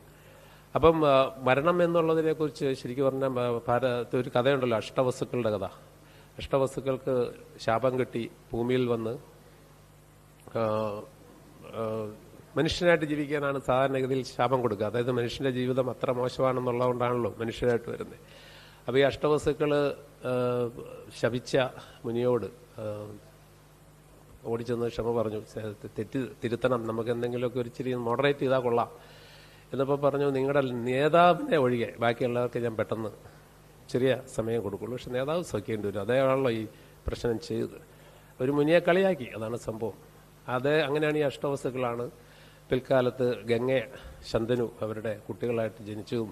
ആ കഥ നമുക്കറിയാം. 7 പേരെ എടുത്ത് ഗംഗയിലേക്ക് എറിഞ്ഞു കൊന്നതും, ജനിച്ച ഉടനെ ഗംഗാദേവി 7 പേരെ എടുത്ത് ഗംഗയിൽ എറിഞ്ഞു കൊന്നു. അതായിരുന്നു അവരുടെ വിവാഹത്തിന്റെ ഒരു കണ്ടീഷൻ. അതായത് ഞാൻ എന്ത് ചെയ്താലും ചോദ്യം ചെയ്യരുത്. പക്ഷെ 8ാമത്തെ കുട്ടി വന്നപ്പം രാജാവ് തടഞ്ഞു. ഇതിനെയെങ്കിലും എനിക്ക് വളർത്തണം എന്ന് പറഞ്ഞു. അപ്പോൾ പറഞ്ഞു, നീ വളർത്തിക്കോ. അത് ഇവന്റെ ദുര്യോഗം. അദ്ദേഹമായിരുന്നു നേതാവ്. അദ്ദേഹമാണ് ഭീഷ്മർ. ജീവിതകാലം മുഴുവൻ നരകിച്ച് അവസാനം ശരശയ്യയിൽ കിടന്ന് ആസന്ന മൃത്യുവിനെ കാത്തു കിടന്ന ഭീഷ്മരുടെ കഥ നമുക്കറിയാം. ഭീഷ്മർ വലിയൊരു യോദ്ധാവായിരുന്നെങ്കിൽ അദ്ദേഹത്തിന്റെ ജീവിതം പല രീതി കൊണ്ടും പരാജയമായിരുന്നു. വിവാഹം നടന്നില്ല. പുള്ളി വളർത്തിക്കൊണ്ടുവന്ന പാണ്ഡവരും കൗരവരും തന്നെ തമ്മിൽ അടിക്കേണ്ടത് കണ്ട് പുള്ളിക്ക് ധർമ്മം ഒരു സ്ഥലത്താണെന്ന് അറിഞ്ഞുകൊണ്ടും അധർമ്മത്തിന്റെ സ്ഥലത്ത് നിന്ന് യുദ്ധം ചെയ്യേണ്ടി വന്നു. അവസാനം ഏറ്റവും വത്സല ശിഷ്യനായ അർജുനന്റെ അമ്പേറ്റ് മരിക്കേണ്ടി വന്നു. അപ്പോൾ മരണം എന്നുള്ളത് തീർച്ചയായിട്ടും മനുഷ്യൻ ഭൂമിയിൽ കൂടുതൽ ജീവിച്ചിരിക്കുക എന്നുള്ളതൊരു ശാപം തന്നെയാണ്. ശരിക്കും പറഞ്ഞാൽ നമ്മൾ ആലോചിക്കുക, എത്രയും നേരത്തെ മരിച്ചു കഴിഞ്ഞാൽ നമുക്ക് പറയാം അധികം അസുഖങ്ങളൊന്നും വരാതെ ഈ ഭൂമി കടന്നു പോവാം. അതുകൊണ്ട് ചിലപ്പോൾ 60 വയസ്സെന്നൊക്കെ പറയുന്ന ഒരു നല്ല പ്രായമായിട്ടും ചിലപ്പോൾ തോന്നും, നമ്മുടെയൊക്കെ മനസ്സിൽ തോന്നും. ഇപ്പോഴത്തെ പുതിയ ക്വാണ്ടം എൻറ്റാങ്കിൾമെന്റ് ഒക്കെ പുതിയ തിയറിയൊക്കെ വെച്ച് പറഞ്ഞാൽ മരണം എന്നുള്ളത് ശരീരം നമ്മൾ വിടുന്നു. ഇപ്പോൾ ഈ ബയോസെൻട്രിസം എന്നുള്ള കോൺസെപ്റ്റ് പറയുന്നത് എല്ലാ ജീവജാലങ്ങളിലുള്ള എനർജി ഒന്നാണ്. അതുകൊണ്ട് മരണം എന്ന് പറയുന്നത് നമ്മൾ ഈ ശരീരം വിടുന്നേ ഉള്ളൂ. പക്ഷേ ഒരു മൾട്ടിവേഴ്സ്, പല യൂണിവേഴ്സുകളുണ്ടെന്നും അവിടെ ജീവിതം തുടരുന്നു എന്നുള്ളതാണ്. അങ്ങനെയാണെങ്കിൽ സുരേഷും വേറെ ഏതെങ്കിലും ഒരു യൂണിവേഴ്സിൽ ജീവിതം തുടരുന്നുണ്ട് എന്ന് പ്രത്യാശിക്കുന്നു. അദ്ദേഹത്തിന്റെ ഓർമ്മയ്ക്ക് മുമ്പിൽ 1000 ബാഷ്പാഞ്ജലികൾ അർപ്പിച്ചുകൊണ്ട് ഞാൻ വാക്കുകൾ ഉപസംഹരിക്കുന്നു. ഈ പരിപാടി ഇതുപോലെ ഓർഗനൈസ് ചെയ്ത പ്രത്യേകിച്ച് മാത്യു, അതുപോലുള്ള കുറച്ച് സംഘാടകരുണ്ട്, ജെയിംസ്, ഒത്തിരി പേരുണ്ട്, Ajay Ghosh, so many people. അതുപോലെ അലക്സിനെ പോലുള്ള ആൾക്കാരെ ഇതിനകത്ത് കാണാനും പറ്റി. അലക്സിന്റെ ഒക്കെ അനുഭവങ്ങൾ ശരിക്കും നമുക്ക് അറിയേണ്ടതാണ്. നമ്മളൊക്കെ ഓരോരുത്തരും നടന്നുപോയ വഴിത്താരകൾ, നമ്മൾ അനുഭവിച്ച അല്ലെങ്കിൽ നമ്മുടെ അറിവുകൾ, അനുഭവങ്ങളൊക്കെ വേറിട്ടതാണ്. ഒരുപക്ഷെ വേറൊരു ഗെറ്റ് ടുഗദറിലായിരിക്കണം നമുക്ക് ഇത്തരം കാര്യങ്ങൾ ഒന്ന് അയവിറക്കാനുള്ള അവസരം കിട്ടും എന്ന് പ്രതീക്ഷിക്കുന്നു. വീണ്ടും നന്ദി പറയുന്നു. Thank you.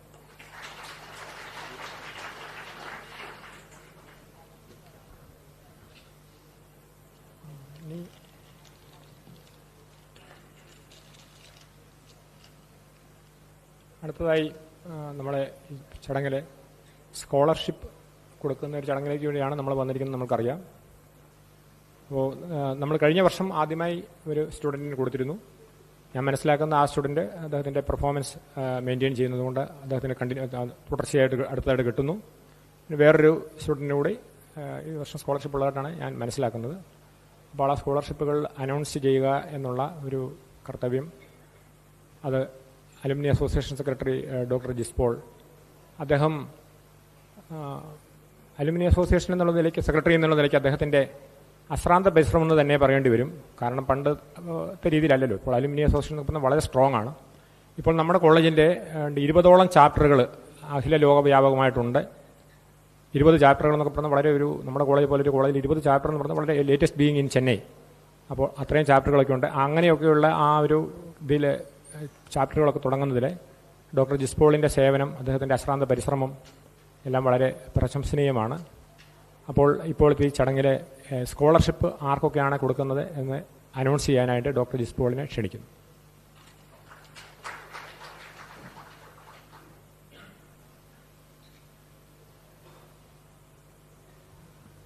Distinguished guests on and off the dais,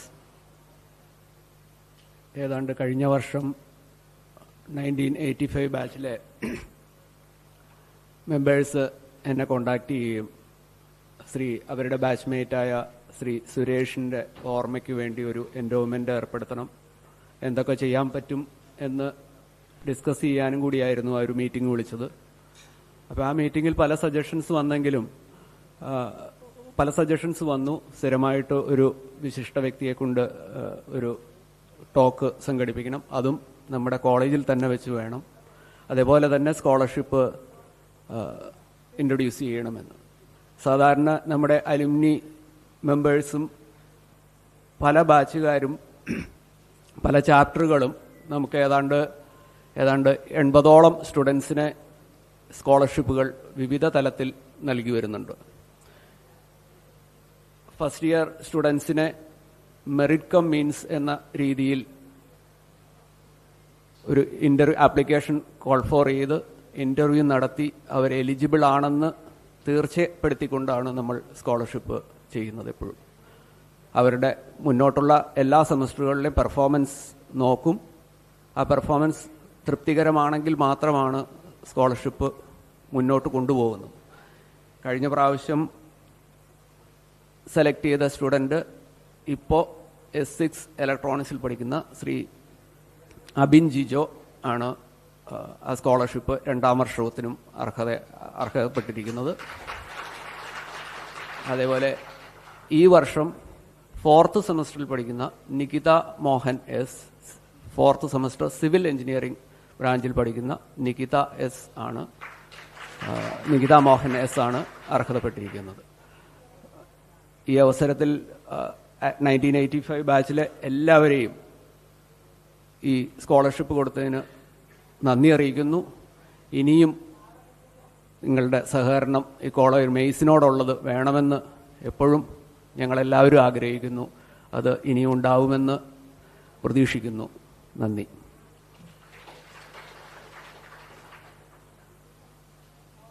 scholarship വിതരണത്തിനായി സുരേഷിൻ്റെ ഭാര്യ ശ്രീമതി സുശീലയെയും സുരേഷിൻ്റെ മകൻ ശ്രീ ഹരിശങ്കറിനെയും വേദിയിലേക്ക് ക്ഷണിക്കുന്നു.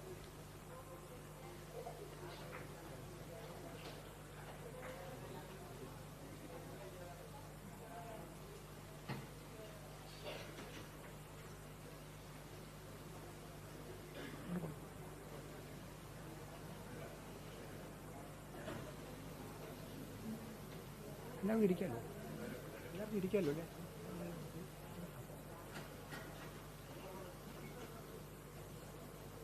അബിൻ ജിജോ.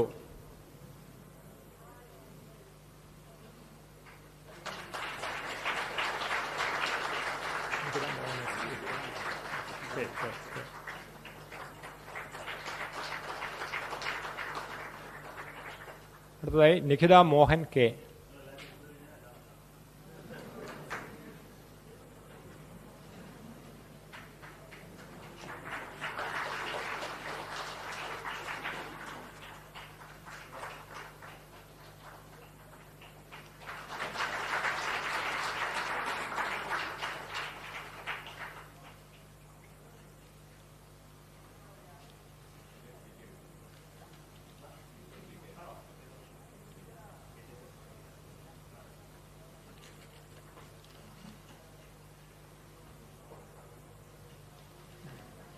നമ്മുടെ സ്റ്റേജ് ഒന്ന് റീഅറേഞ്ച് ചെയ്യാൻ പോവുകയാണ്. കാരണം നമ്മളുടെ ടെക്നിക്കൽ സെമിനാർ നിങ്ങൾ പ്രത്യേകിച്ച് ഇവിടുത്തെ സ്റ്റുഡൻസ് വളരെ ആകാംക്ഷയോടെ കാത്തിരിക്കുന്ന ഡോക്ടർ സോമനാഥിൻ്റെ ക്ലാസ്സാണ്, അല്ലെങ്കിൽ ടോക്കാണ്. അതിൽ നിങ്ങൾക്ക് എന്തൊക്കെ അനുഭവങ്ങൾ കിട്ടുമെന്നുള്ളത് നിങ്ങൾക്ക് അത് കണ്ടു തന്നെ നിങ്ങൾ അറിയുക, നിങ്ങളത് മനസ്സിലാക്കാൻ സാധിക്കും. നമ്മൾ സ്റ്റേജ് അറേഞ്ച് ചെയ്യുകയാണ്.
ഈ ലൈറ്റ് ഒന്ന് ഓഫ് ചെയ്യുമോ?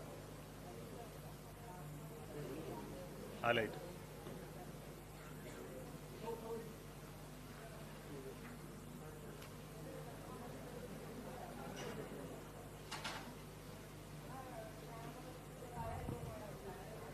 ഇത് ഓഫ് ചെയ്യാൻ വഴിയുണ്ടോ? Very good.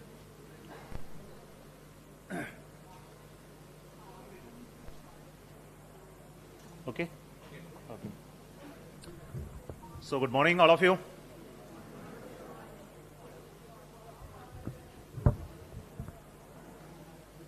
This is the first time that I am coming to Marathanesius College.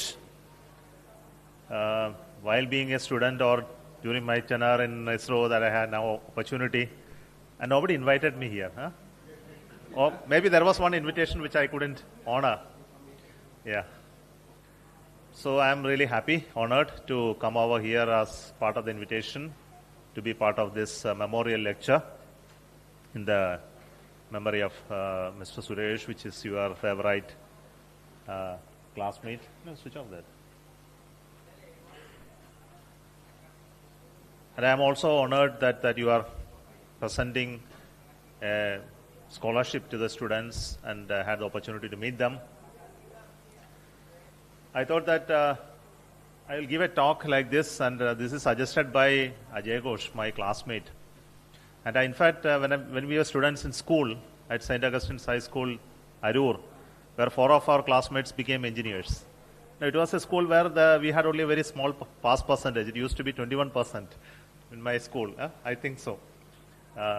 SSLC at that time. And it was so surprising that 4 of us became engineers from that school. And never used to be many became engineers from that school.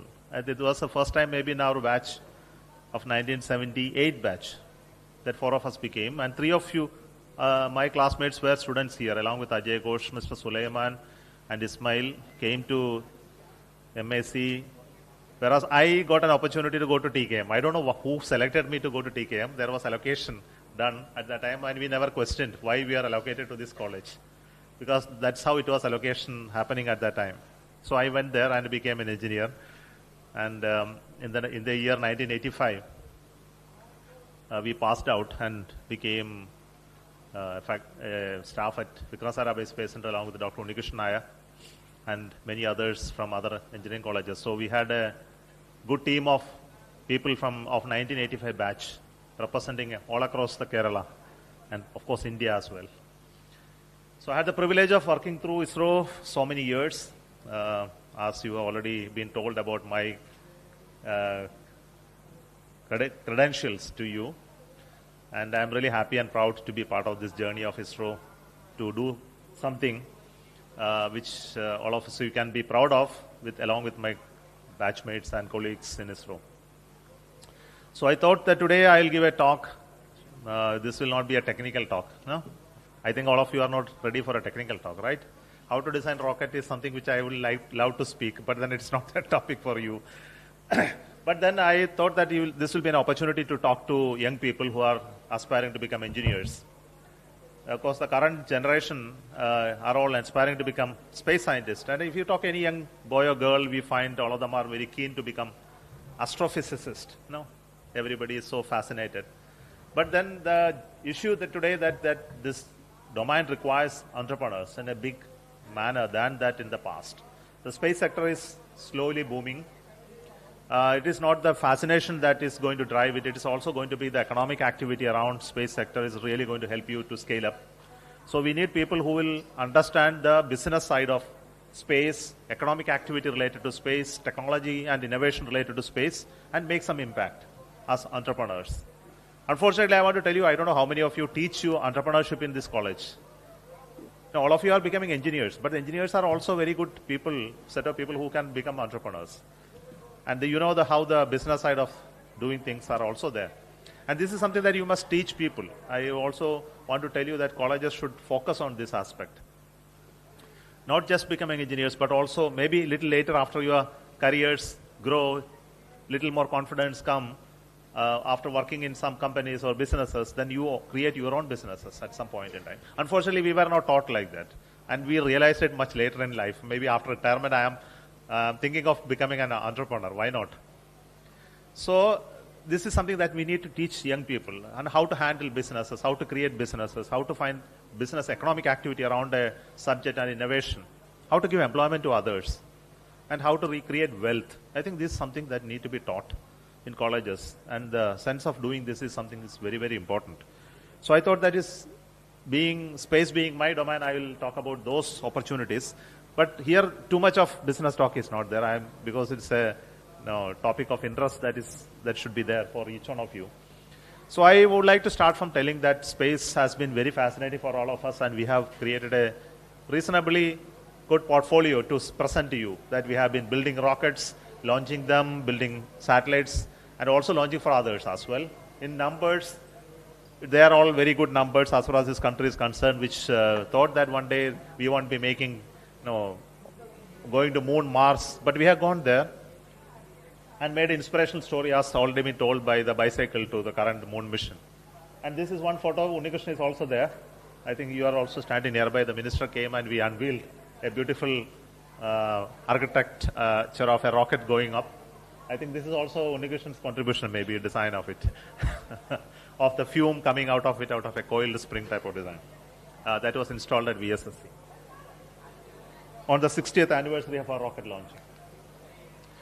If you look at ISRO, the structure of ISRO and its organization, Department of Space is the apex organization, which I used to be the secretary for a few years.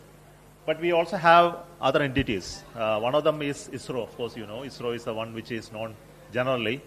But this has centers where we handle technology development, etc., under different domains. Satellite building, rocket building, application development, dissemination of information to various ministries, etc., is done by that. But we also have something called NSIL, New Space India Limited, which is a public sector undertaking which does all the business side of it. How to convert whatever we do in the organization into commercial activity.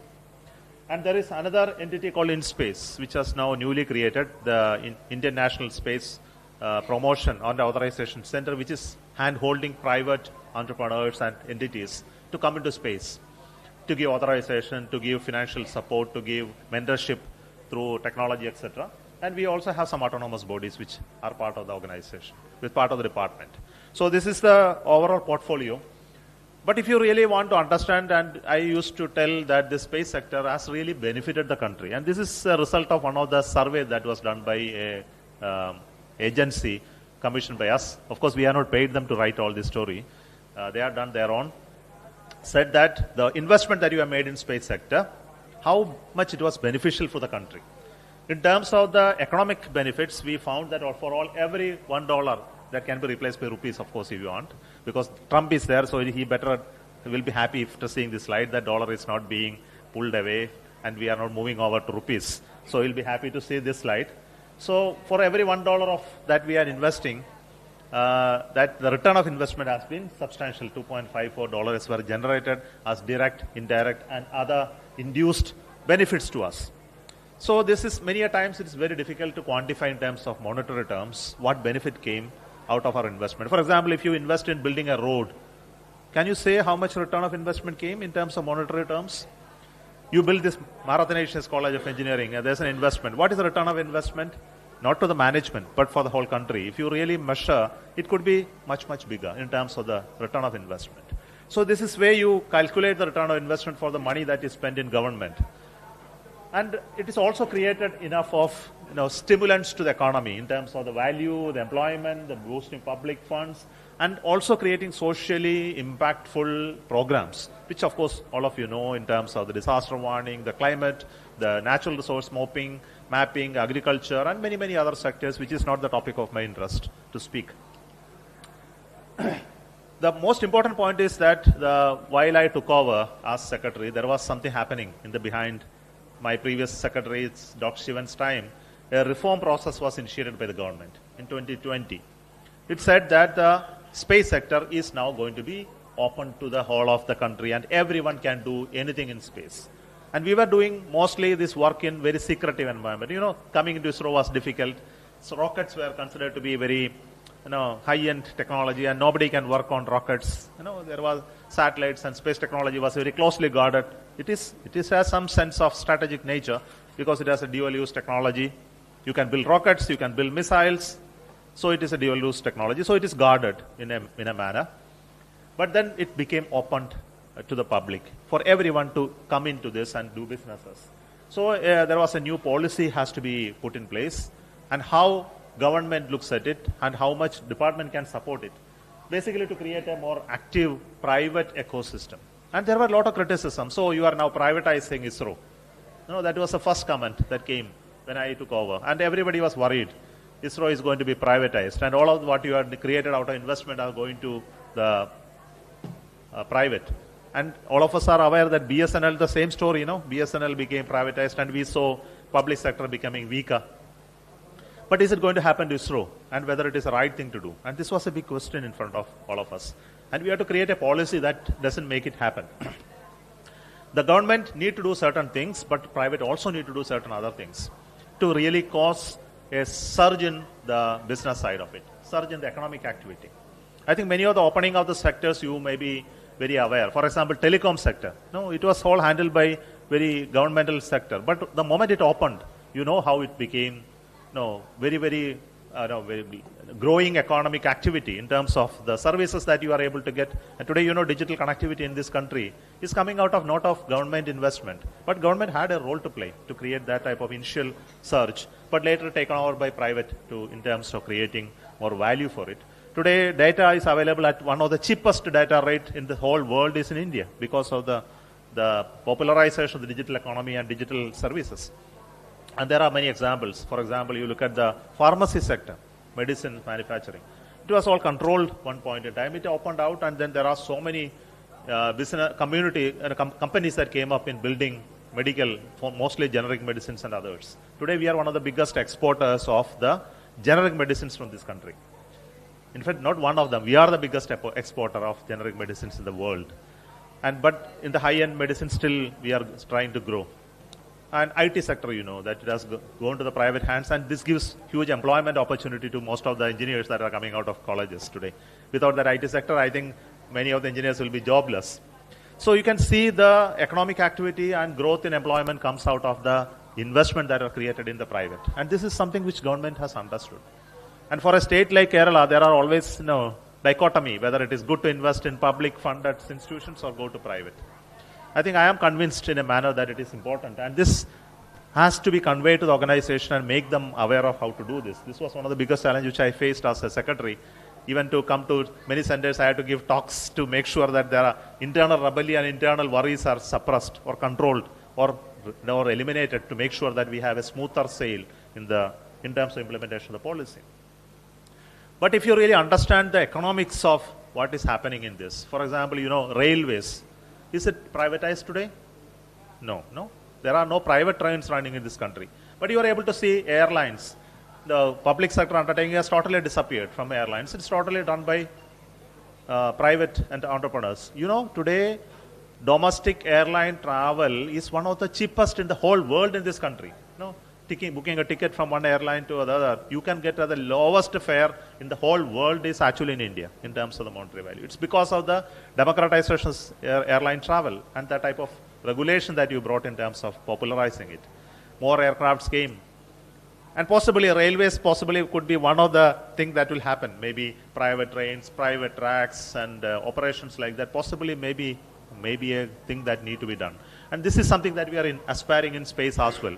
Rockets to be launched by private entrepreneurs, private investments to will come into building satellites, constellations, providing services. But if you really want to look at this domain, you see, I don't know, back rows possibly may not be able to read all the numbers written here. Unfortunately, I have not made it big enough because the screen is not that huge. Only thing to tell you that in the space sector, there are different domains called upstream. Upstream is where we do building rockets, building complex missions to space, like going to moon, etc., or building complex satellites. There is a midstream which builds technology systems, which are more of lesser complexity. And there is a downstream, which is more into applications and infrastructure building. And the whole of this economic activity around this, the upstream, the technology side is very complex, investments are very high, but its return of investment is very low. If you build rockets and launch, you won't get huge money, you won't make a lot of profits. But if you deploy an application, you will make a lot of money and profit. So really the money is in the application side. Whereas without the rocket, the application is not going to happen. So you see, the whole business side of space is that you need to develop the downstream application side significantly to allow satellite building and also to allow launches to take place. So this is very important for any nation, and we have understood that, and that we are trying to promote more and more companies to come in application side. It's important to this college also. I want to tell you people, you have to look at, students have to look at how your area you can find an application which will be linked to space. Immediately you should not jump into, I want to make a rocket. That has to wait a little longer, because rocket making is a capital intensive work and cannot be done by many people. Of course, you can learn how to build rockets, but actually making a rocket and launching, many nations are not coming up. No, you will see there are only very select few people are only building rockets. It's primarily because your investments are very long, gestation period is years, and possibility of failure is very, very high. And making successful investment in that is very difficult. Whereas building a satellite is much more easier. And possibly getting the data and using it to develop an application and deploying it, like you talk about your apps, possibly it's much more cheaper and more cost effective. So you need to look at how business can run on space technology. So there are a lot of applications. I think one of you can tell one application that space technology can do. First year students are there, no? Okay, you tell at least 1 or 2 applications that you can develop based on space technology. Louder, please. Communication is a very general terminology. You can go to a specific application. Using communication, tell one application. Global positioning system is again a service which is generic in nature. Using GPS, can you tell one application? For example, you are using your car renting, no? There, without the GPS, there is no possibility. You cannot run that whole thing. Food delivery services, which you are using now, your grocery deliveries, or the Amazon came because there is a GPS services. Your cars, or taxis that are coming, it's because there is a GPS service. GPS is behind that services. But the service has been created out of the availability of the global positioning system services. So there is an integration of that into it. You can talk about television broadcasting. Television programs are basically based on the communication infrastructure, DTA services, ATMs, you are aware of it. There are weather services. There are plenty of, you can create a lot of infrastructure related services. Many of the apps, hidden behind are the communication, PNT services are part of the integral part of many of this. So you can create a lot of such services based on, I'll give an example. Some of them, when I discuss about some of the companies who are really made big using applications. When you hear that, possibly you will get an idea. One of the goals that we have set for ourselves is that, the global economy of space is not a very small number. Many of you know that, what is our space budget? Anyone can tell? ISRO's every annual budget. Can anyone tell? How many of you are tracking ISRO? There is a website ISRO has got. And we have a Twitter account, Facebook and things like that. Anyone looking at it?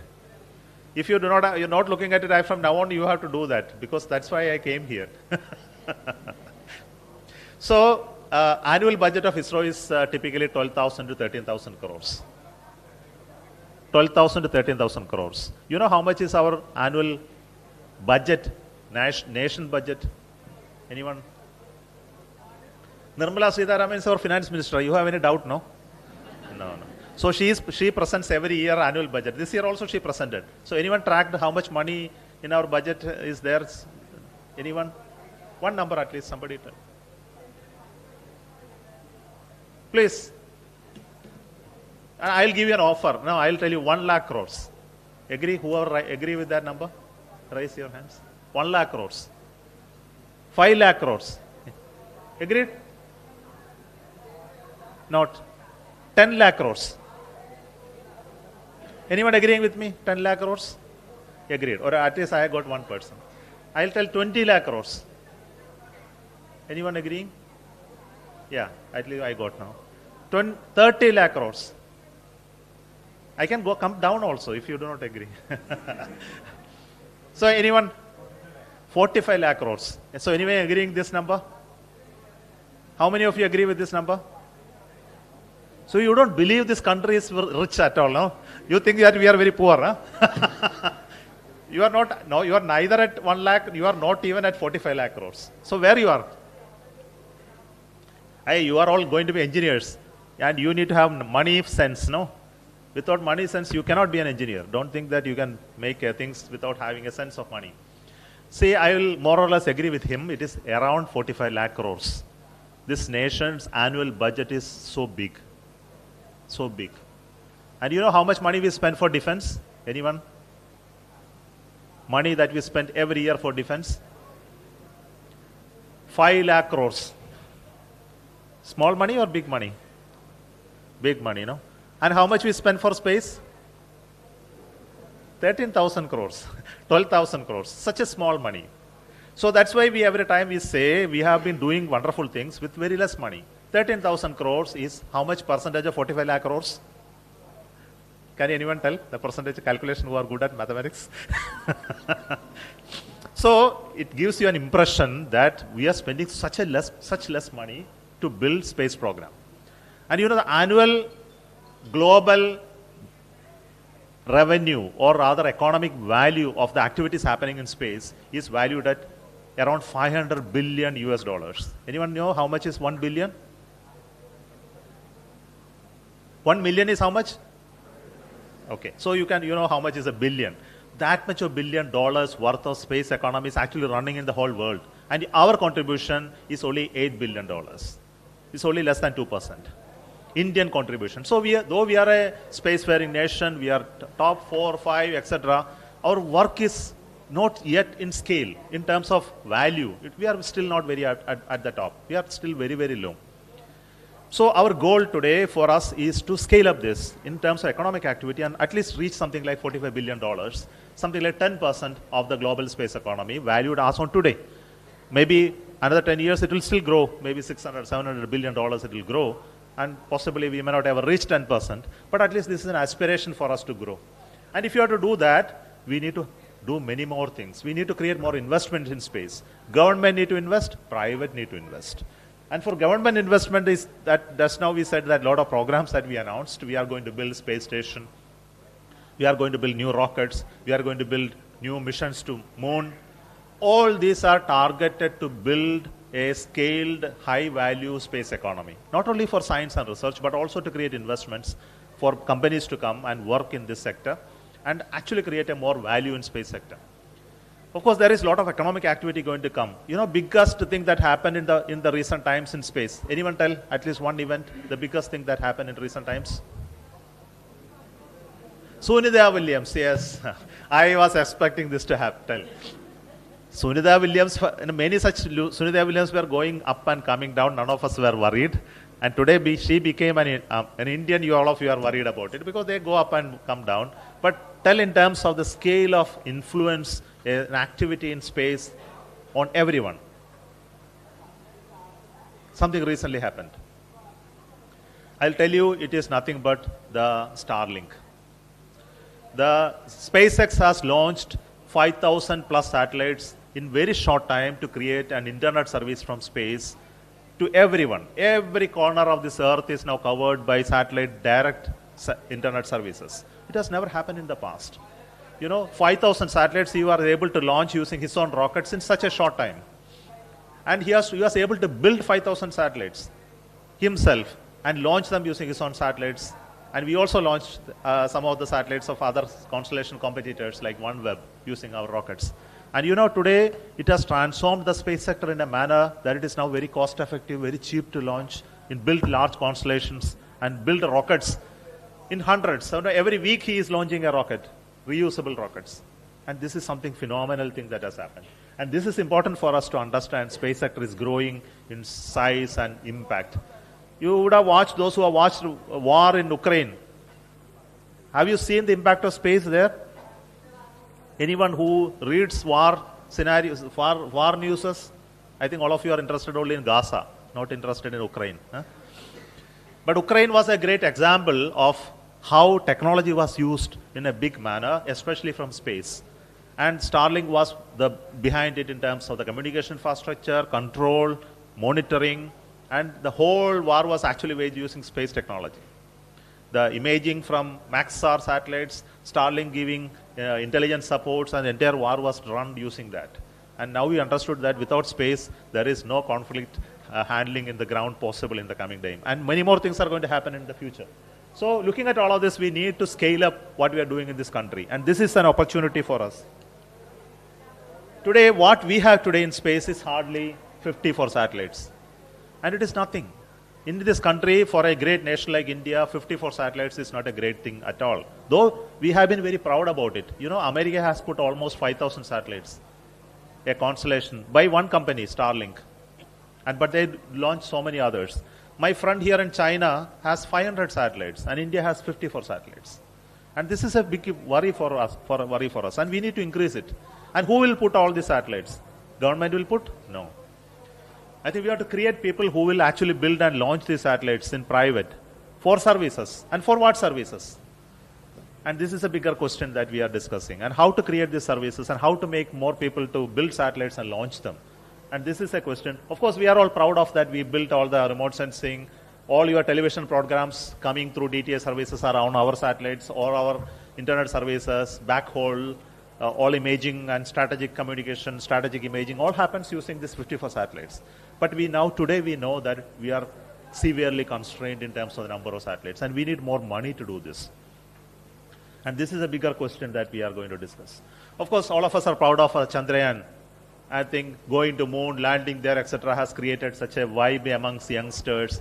Everybody is so keen to understand how to contribute in space sector, work, etc. And this contribution is important. And further, the missions going to study sun, the XPOSAT, which was looking at studying black holes. I think, any of you following all of this? I think if you are not doing it, I think you have to follow our website and get updates. I will come again to MSCT to give another talk. At that time, I will ask questions. I think, not just for jokes. But then all these are important for us, and the most important part is that we have to do all these scientific missions primarily to create the type of talents, how to create the innovation happening, to keep at least the scientific activity growing. But they are all done at extremely low cost. I think all of you know how we did a mission to Mars, and it was hailed as one of the low-cost mission.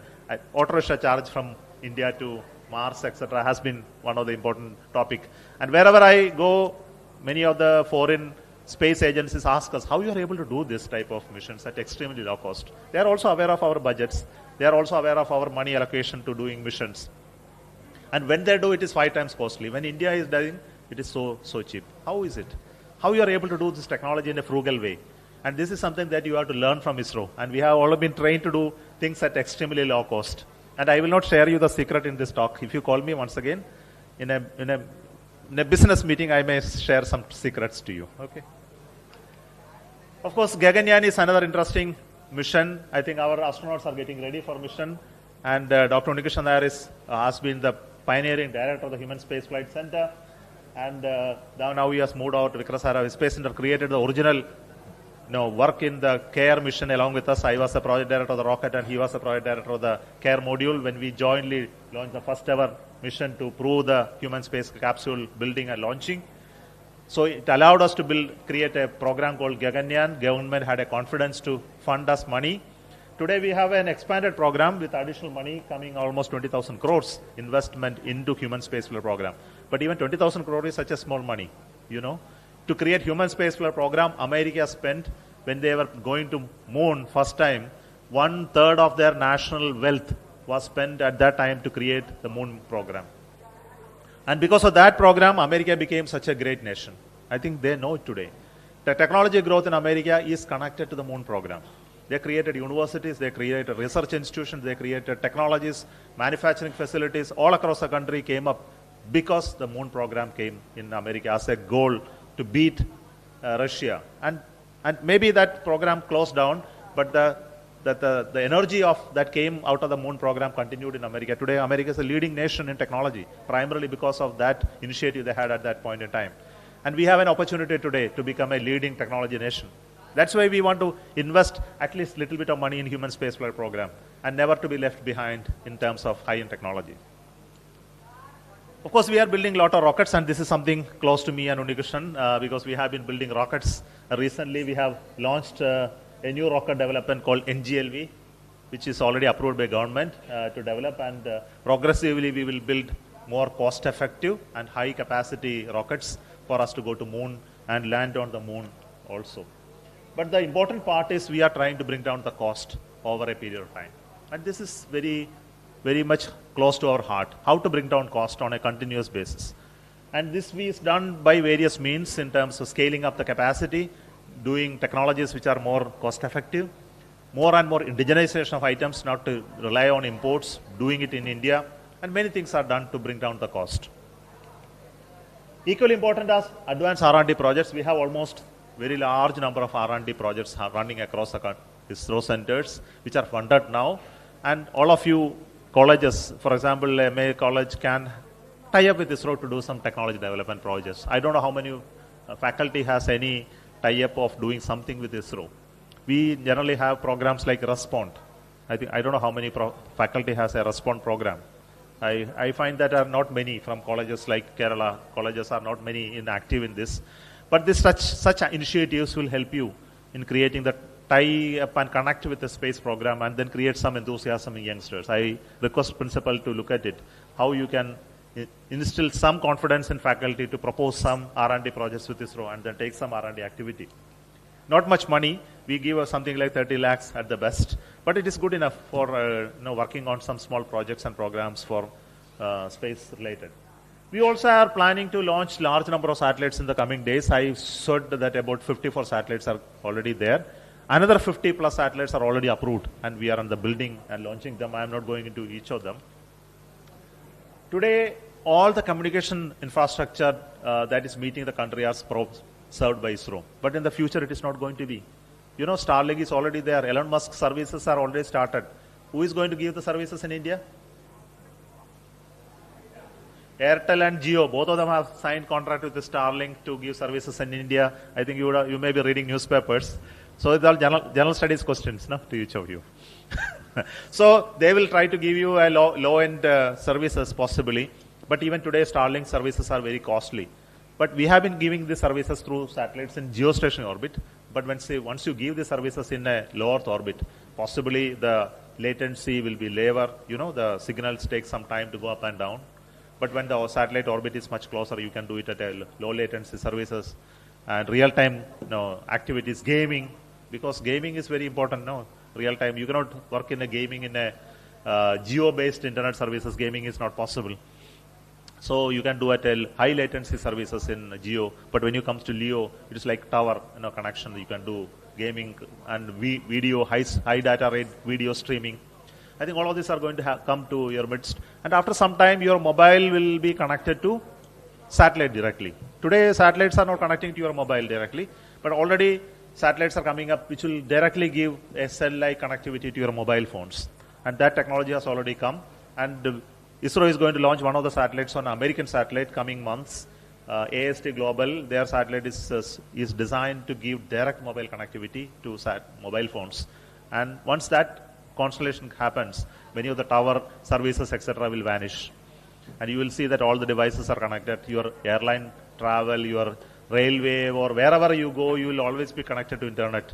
And that type of rate will happen. But today we see that a lot of satellites in India are servicing through Geo, which will slowly change significantly in the coming days. Okay, this all I will skip. I will talk about the vision that we have created for 2047, which is important for you people. So our goal is that by 2047, we will scale our position in space technology to substantially higher. So we call ourselves somewhere in the 5th position compared to America, Russia, China, Japan, Europe, all of them. Compared to that, we are putting ourselves in position 5. But I don't agree, but we are little up there. But if you have to really grow up further, where we should be, and how do we really make it happen? For that, we have to create a vision for a long time. So 25 years of vision has been recently unveiled, where we put a goal ourselves that by 2040 we should go and land an Indian on the moon. And not just land there, bring him back safely also. So if you have to do that, we have to continuously go to moon, create a moon base, develop that technology and skill to do that. And for that, you need to develop a Antariksha station or a space station where you can actually go and send human beings, train ourselves to handle the technology related to human travel, long duration human travel, and also develop rockets which will be having capacity to take human beings up to moon. And that requires huge rockets, not the rockets which we have today. The Gaganyaan rocket is not enough. You need still bigger. Possibly what I have shown there, the NGLV, even that is not enough. We need to have at least 2 such big ones to launch one mission to moon. So much of mass need to go to moon, then only we can go land, do experiment, then take off with us and another rocket from moon and come back to Earth. To do that, you need huge rockets.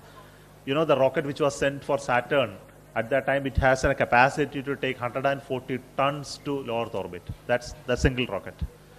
Whereas we are talking about a Gaganyaan rocket has a capacity of only 10 tons to low Earth orbit. You understand, it is a 14 times bigger rocket was Saturn. Such big rockets we cannot do now. So we have, again, Indian approach, Indian mindset, how to do it frugally at low cost. So we have brought out a way how we can do that at multiple launches. So we are going to do in such an activity to take us to the moon.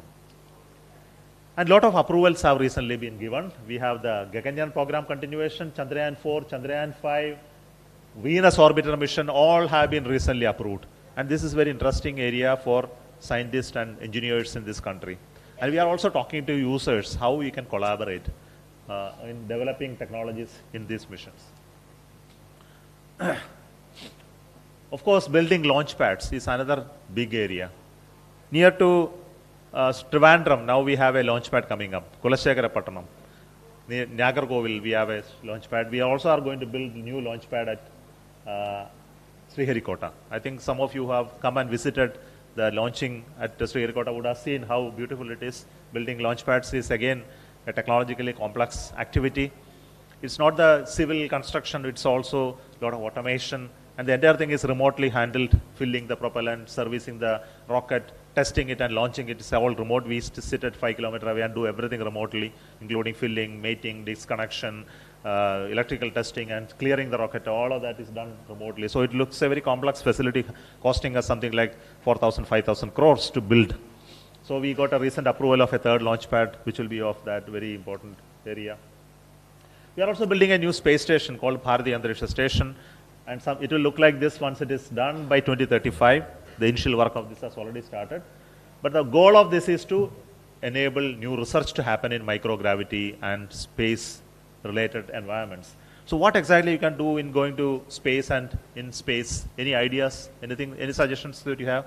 Suppose you are given a microgravity space in orbit. What you can do there? Anyone? Louder, please. Huh? Farming. That because you don't have enough space in Earth, we will grow and grow farm there in space station. Okay, if you want to create a farming in Mars or Moon, you need to train it there. Okay, then anything else? That's a good point because you need to train new crops to go to Mars you need to train there. Any other idea? So basically for observation of the universe, you can put telescopes, etc. there and observe the universe. Any other idea? See, what the Chinese did recently is very interesting. What they did is they took normal seeds of plants, food crops like peas, etc. And they took this and put it in exposed to radiation in space. And when you expose biological systems to radiation, there will be mutation happening inside. And this mutation sometimes could be beneficial, sometimes not beneficial. So they bring back the seeds, they grow the seeds on Earth, and the fruits come. The fruits will have different characteristics if they go through mutations. And some of them will result in the fruits being much bigger. Some of them fruits becoming much more tastier. And that seeds will be extracted and continued, and all others will be destroyed because the type of damage in the other one is not known. Some of them may not be beneficial, and secondary effects may come up later. So creating mutations faster. Otherwise, everywhere, life forms go through mutations. Natural mutations always happen in human beings also, and every plant, and that's why we have varieties of plants life and human life or animal life here because of the mutation. But this mutation can be accelerated in your lifetime and then bring benefits if you have a space station. This is one of the important things. There are a lot of other medical activity. For example, studies related to medicine, material synthesis, human organ printing, many such things. And the purest of the pure crystals can be formed only in space, which is important for glass fiber or even medical molecules, which are very big molecules, cannot be synthesized in Earth because of the gravity, pulls the molecules down and the shape and the formation will not be proper. So you can do it in zero gravity, microgravity better. So there are a lot of activities happening in elsewhere in Europe. There is a huge amount of microgravity research in America, but not in India. So this is one domain we are discussing with the scientists in the world, how you can, in this country, to create such opportunities in microgravity environment in space. So a lot of such activities are part of this human space capsule. Okay, this I already told. Of course, in communication, there are many, many other applications. One of them is object identification. For example, all the aircrafts are going around, and how to, how many aircrafts are at a given point in space, If you look at top from Earth and look at country, India, and look at how many aircrafts are flying, you will get actually scared. Anytime you are seen the flight apps are seen, flight tracker, you will actually get scared. They will get collided at any point in time. There are so many of them flying, and you need a regulation control of all such aircrafts. Same is the case with ship, fishing vessels, and things like that. And then you come down to cars and automobiles. And this is something very easy for us to use space technology to track and monitor and control. And after some time, it will be drones. Because drones have come, and drones are going to be the commutation technology in the future. It will take off from your house rooftop and go to another city, and then go and come back. Your car will be parked, like your drone will also be parked on your terrace after some time. So when technology grows like that, something is required to regulate and control all of this. And nobody can control otherwise. Radars cannot be used to control it. You need to use space technology to monitor and then control. So space will become very important capability at that time to have a top level surveillance. And this is an application where possibly you can develop to create more business. Similarly, you mentioned about GPS. Now we have our own GPS, an Indian GPS. What's the name of it? Navic. So this Navic is our own local or regional navigation system, which provides you the positioning services and timing services. And we have a plan to expand it, grow it in the days to come. Right now it is just at the minimum service level, but possibly in another few years, additional satellites will be launched, it will expand. Similarly, we are also developing new technologies for quantum. I think how many of you know about the quantum? Anyone working? Any electronics people here? Electronics department, no one is here. Huh? Yeah, there are people. I think you have heard about quantum, no?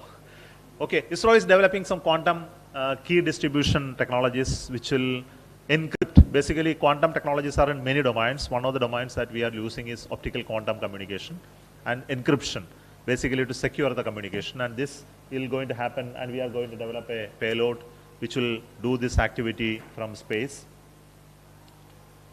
Similarly, SpaceX. How many of you watched SpaceX docking, dedocking? There was a great announcement. It actually dedocked. Okay. So after docking, it has dedocked, and further docking, dedocking will happen. And this is very important technology for us in the future. how to robotically connect different objects and do this basically to do servicing, building space station, human space travel, refueling, deorbiting to remove the debris, etc. You need docking capability, and this capability is what we are trying to develop in the recent times. But I need to now spell out a little more about the industries and industry ecosystem. I talked about a little bit of technologies, etc. But you know that ISRO, though we have an organization, when I joined, there were around 16,000 people in ISRO. That was in 1985, is it not? 1985, we had the strength of around 16,000. Even today, after 40 years of working, strength in ISRO is still 16,000. The overall strength of ISRO has not increased, but our portfolio and work contribution has increased substantially in terms of launches, in terms of visibility, it has increased. So how is it possible without actually causing more faculty or staff to join this role? We were able to scale up the activity substantially. And this is because of the industry participation. Much of the work which we used to do internally has now been done in industry. Rockets are almost 80% of the rocket is produced in industry, not in ISRO. And satellites are produced in ISRO and industry. And a lot of such contributions are happening. Much of the work which you used to do in-house is now being done in industry. And so much of outsourcing happens. But equally important is the development of startups in space sector. Almost 250 startups are working in space sector. I will discuss about that also. And a lot of tie-ups with institutions across the country. So I mentioned about this, that today we have 250 plus startups, whereas it was only one in 2014. So there is a lot of interest in developing that. So some of the successful startups which I would like to discuss with you. One of them is called Skyroot Aerospace. Skyroot Aerospace is a company which is developing rockets using the solid propulsion technology, and they are working in Hyderabad. And Agnikul Cosmos is a company which is working in Chennai. They started in IIT Chennai and based on liquid engines. And there are many other companies who are doing all of this, like Dhruva is a satellite manufacturing company, Pixel Space is a satellite manufacturing company, and many other companies which are listed here are working in space sector. And all of them, many of them worked in ISRO, resigned and started these companies. Young people on their 20s went out and then were able to make this company 2 or 3 people. Some of them worked with me, some of them worked with Unnikrishnan Nair. They are resigned and started these companies. And I'll tell you that company's name is not there, Satsure, it's not here. Okay. That company is doing work on image intelligence to banks. You know, if you go to a bank, suppose you are an agriculture lending, you require a loan from a bank, assume. You go to a bank and then say, I have this much of land, I want a loan for doing agriculture. The bank will send a surveyor to the land. They will check all the land records. It will take few months to understand the business case, and they will decide whether to give money or not money. So what this company does is making use of the data from the space. They will analyze and tell, yeah, this land survey records are valid, that this fellow has been doing agriculture in this land for last 10 years without any issue, and his returns from the land's agriculture is really good, and he is likely to make profit if you give loans to him.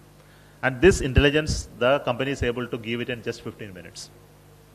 And there is an application which is developed, and this application has been funded by banks, and currently the company employs around 250 people. The company is even valued at almost 500 crores plus. And they have branches in UK, US, etc. In fact, I had the fortune to inaugurate their headquarters at Bangalore. So again, created by people who left ISRO and started it. And similarly, many other companies as well. And Pixel Space has recently launched satellites for hyperspectral imaging. Dhruva Space has launched satellites. There is another company called Digantra, which launched last month, launched their satellites in using SpaceX to look at space debris.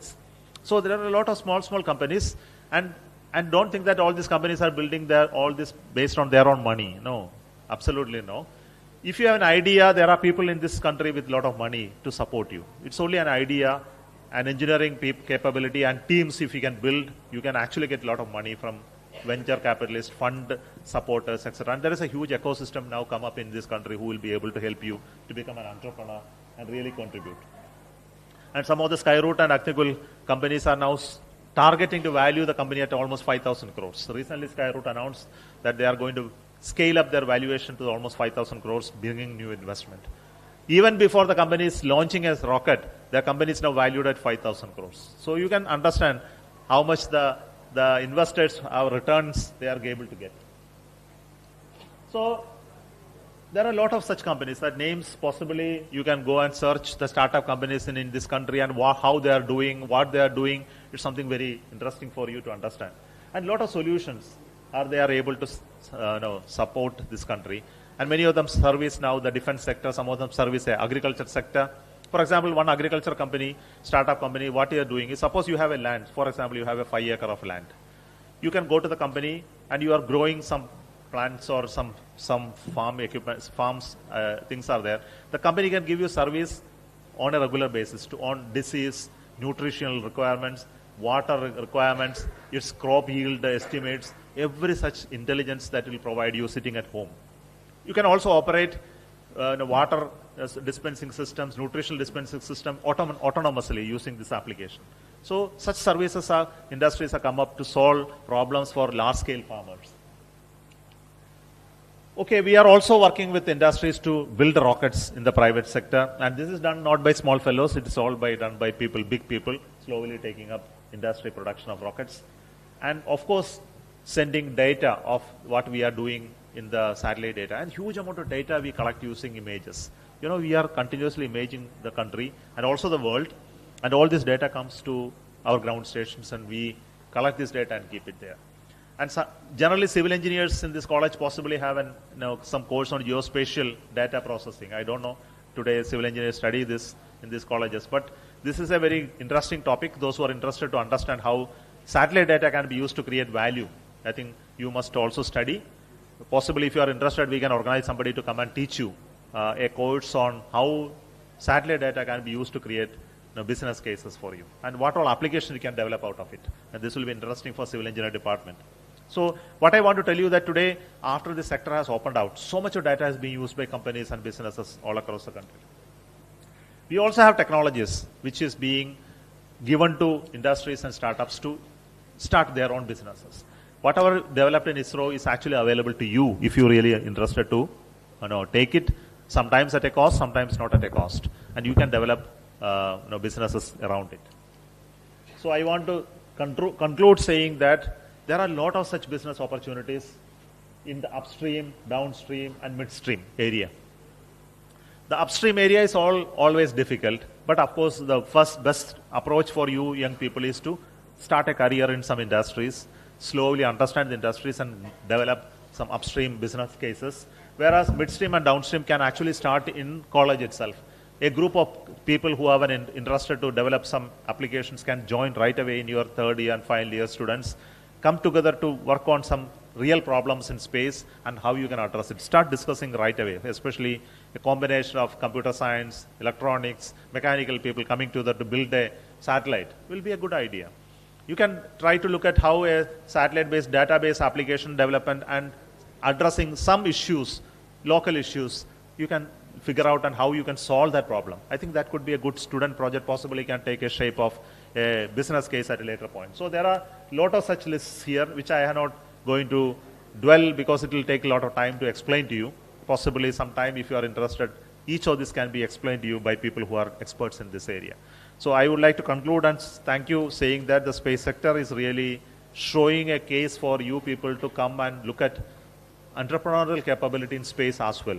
Not only the technology capability, not only to become an astrophysicist, but also become a business person to create a value out of space sector. So thank you so much.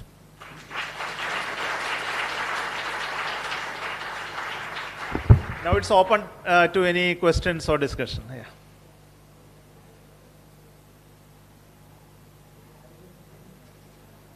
How much time we have? Oh, 1 full hour is available. Do you have a handheld mic?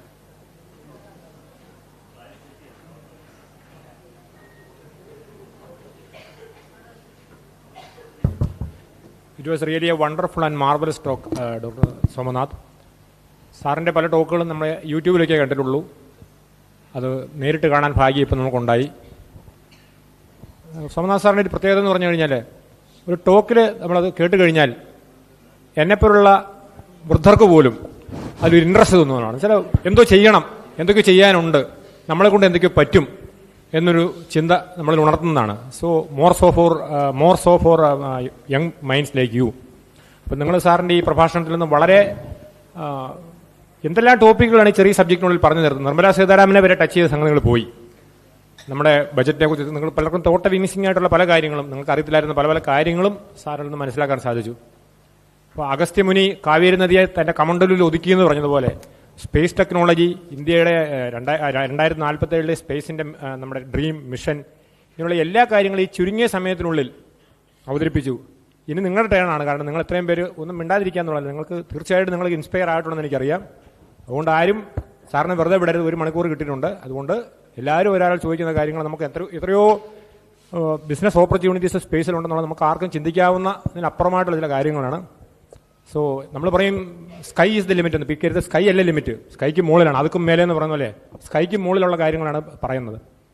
അതുകൊണ്ട് നിങ്ങൾ നിങ്ങളുടെ സമയം പ്രയോജനപ്പെടുത്തി എല്ലാവരും സാറിൽ നിന്ന് പ്രയോജനം എടുക്കുക. സാറിന് എപ്പോഴും കിട്ടുന്നതല്ല, കിട്ടിയ സ്ഥിതിക്ക് വിടാതിരിക്കുക. അതാണ് എനിക്ക് നിങ്ങളോട് പറയാനുള്ളത്.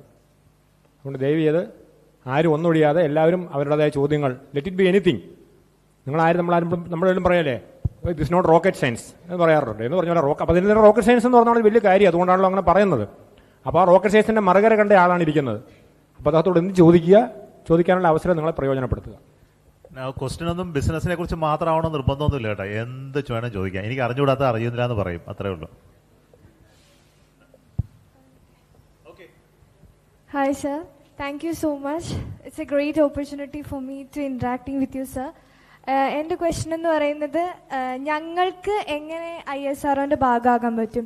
ഇപ്പോൾ ഒരുപാട് AI technologies human activities replace ചെയ്യുമ്പോൾ, സോ എന്തൊക്കെ ശ്രദ്ധിച്ചാൽ അല്ലെങ്കിൽ എന്തൊക്കെ കാര്യങ്ങൾ ഞങ്ങൾ നോക്കിയാലാണ് അവിടെ എത്താൻ പറ്റുക? ആൻഡ് ഓൾസോ ഏത് ബ്രാഞ്ചിലാണ് പഠിക്കുന്നത്? ഞാൻ ട്രിപ്പിളി ആണ്, ട്രിപ്പിളി ഇലക്ട്രിക്കൽ.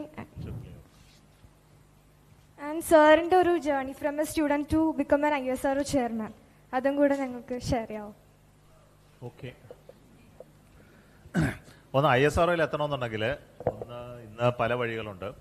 ഒന്ന് നമ്മുടെ ഒരു ആഫ്റ്റർ ഗ്രാജുവേഷനുള്ള ഒരു ഗേറ്റ് സ്കോർ വെച്ചിട്ട് റിക്രൂട്ട്മെന്റ് നടക്കുന്നുണ്ട്. So out of the total strength maybe 30% of the engineers are recruited through gate score directly. So that is one route. So you have a good grade score, possibly that you can get in ISRO. And there will be an interview. So gate score plus interview. That is one route. Second route is that you have to write one national examination. Another 30%, 30 to 40% of the recruitment is through post the BTech. You will have to write an examination. ട്രിപ്പിളിക്കാർ എഴുതേണ്ടത് electronics ആയിരിക്കും. ഇലക്ട്രോണിക്സിലുള്ള ഒരു പേപ്പറാണ് എഴുതേണ്ടത്, objective type question. And you have to get a very good grade. And for every vacancy maybe 7 to 8 സ്റ്റുഡൻസിനെ വിളിക്കും ഇന്റർവ്യൂവിൽ. So interview is only going to be a screening test, but based on the written test mark you will be selected. So this is second route. Third route is of course is post graduation കഴിഞ്ഞിട്ടുള്ളതാണ്. അത് specialised ഡൊമൈൻസിൽ വളരെ കുറച്ച് വേക്കൻസികൾ മാത്രമേ എടുക്കുള്ളൂ. പിന്നെ ഉള്ളത് PhD ആണ്, കഴിഞ്ഞിട്ടുള്ളതാണ്. അതും വളരെ കുറച്ചേ ഉണ്ടാക്കുള്ളൂ. അപ്പോൾ ആ റൂട്ടിലൊക്കെ പോയി കഴിഞ്ഞാൽ ചിലപ്പോൾ കിട്ടിയെന്ന് വരില്ല. വളരെ റെയറായിട്ട് കുറച്ച് പേർക്ക് PhD MTech ലെവലിൽ എടുക്കാറുണ്ട്. പിന്നെ കോളേജ് ലെവൽ റിക്രൂട്ട്മെന്റ് ഇപ്പം ഡയറക്റ്റ് ഉള്ളത് ഇതുപോലെ നമ്മളിപ്പോൾ അധികം നടത്തുന്നില്ല. അത് സ്പെഷ്യലി maybe IIT-കളിലൊക്കെ മാത്രമേ ഡയറക്റ്റ് കോളേജ് റിക്രൂട്ട്മെന്റ് ഉള്ളൂ. ബാക്കിയുള്ളതെല്ലാം ഈ കോമൺ ഈ എൻട്രൻസ് റൂട്ടാണ്. അപ്പോൾ എനിക്കുള്ള സജഷൻ ISRO കയറണമെന്നുണ്ടെങ്കിൽ ഒന്ന് ഈ ടെസ്റ്റ് പാസ്സാകാനുള്ള ട്രിക്ക് പഠിക്കണം. ഇപ്പോൾ ഗേറ്റ് പഠിക്കുന്ന പോലെ തന്നെയാണ്. ഗേറ്റ് എക്സാമിന് നിങ്ങൾ നന്നായിട്ട് ട്രെയിൻഡ് ആയിക്കഴിഞ്ഞാൽ ഒബ്ജക്റ്റീവ് ടൈപ്പ് ക്വസ്റ്റ്യനുകൾ ആൻസർ ചെയ്ത് പരീക്ഷ പാസ്സാകാനുള്ള ആ രീതി മനസ്സിലാക്കും. സബ്ജക്ട് നോളജിനേക്കാൾ ഈ പരീക്ഷ പാസ്സാകുന്നുള്ളതാണ് പ്രയാസം. അപ്പോൾ അത് ഇപ്പം തന്നെ അതിന് കോച്ചിങ് തരുന്ന സ്ഥലങ്ങളുണ്ട്. ആ കോച്ചിങ് സ്ഥലങ്ങളിലൊക്കെ പോകണം. സബ്ജക്റ്റ് വിവരം ഉണ്ടായാൽ മാത്രം പരീക്ഷ ജയിക്കില്ല. അതിപ്പോൾ ഒരു വലിയൊരു പ്രശ്നമാണ്. കാരണം പണ്ടൊക്കെ ഞങ്ങളെയൊക്കെ റിക്രൂട്ട് ചെയ്ത സമയത്ത് പരീക്ഷയൊന്നും ഇല്ലാത്തതുകൊണ്ടാണ് ഞങ്ങളൊക്കെ ISRO. പരീക്ഷ ഉണ്ടായാൽ ഞങ്ങൾ ആരും ISROയിൽ കയറില്ലായിരുന്നു. അപ്പോൾ അങ്ങനെ ഒരു പ്രോബ്ലം ഉണ്ട് ഇപ്പോൾ. ആ പ്രോബ്ലം പക്ഷെ അതിന് സൊല്യൂഷൻ ഇല്ല. കാരണം നാഷണൽ ഇഷ്യൂ ആണ്. എല്ലാവരും ടെസ്റ്റ് ബേസ്ഡ് ആയിട്ട് മാത്രമേ ഗവൺമെന്റ് റിക്രൂട്ട്മെന്റ് നടത്താൻ പറ്റുള്ളൂ. So you have to prepare whatever is required. ഇപ്പോൾ JEEക്ക് കയറാണ്ട് JEE പരീക്ഷ എഴുതുന്ന പോലെ, ഗേറ്റിന് പരീക്ഷ എഴുതുന്ന പോലെ ISROയ്ക്ക് അതുപോലെ ഒരു പരീക്ഷയുണ്ട്. അതിന്റെ guide how to get in ISRO എന്നൊക്കെ പറഞ്ഞ് പുസ്തകം വാങ്ങിക്കാൻ കിട്ടും. അതൊക്കെ വാങ്ങിച്ച് പഠിക്കുക. അതാണ് എനിക്ക് പറയാനുള്ളത്. ബട്ട് ദെൻ ISRO കയറി കഴിഞ്ഞാൽ പിന്നെ എന്ത് ചെയ്യണം എന്നുള്ള കാര്യം ഞങ്ങൾ പഠിപ്പിച്ചോളാം.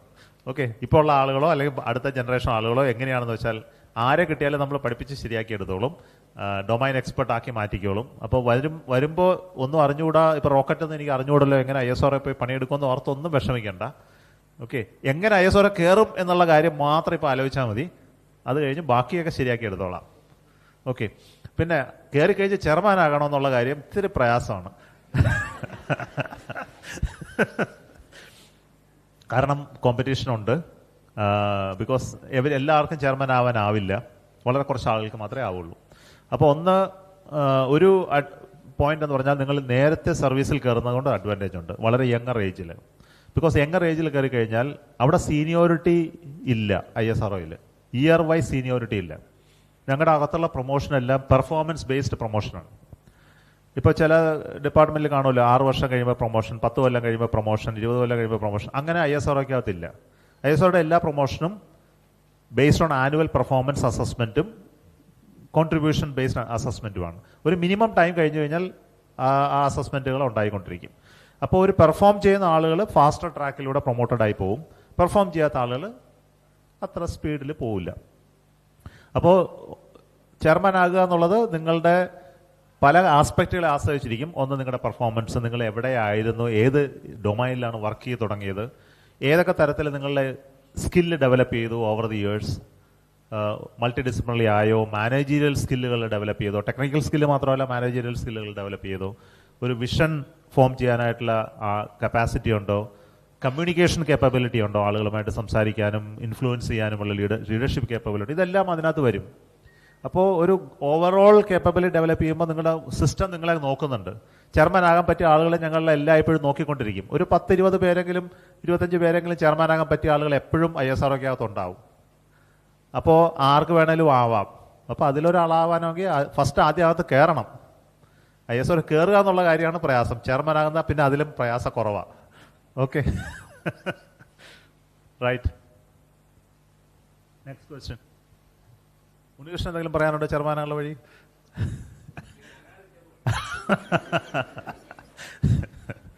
Okay, next question please.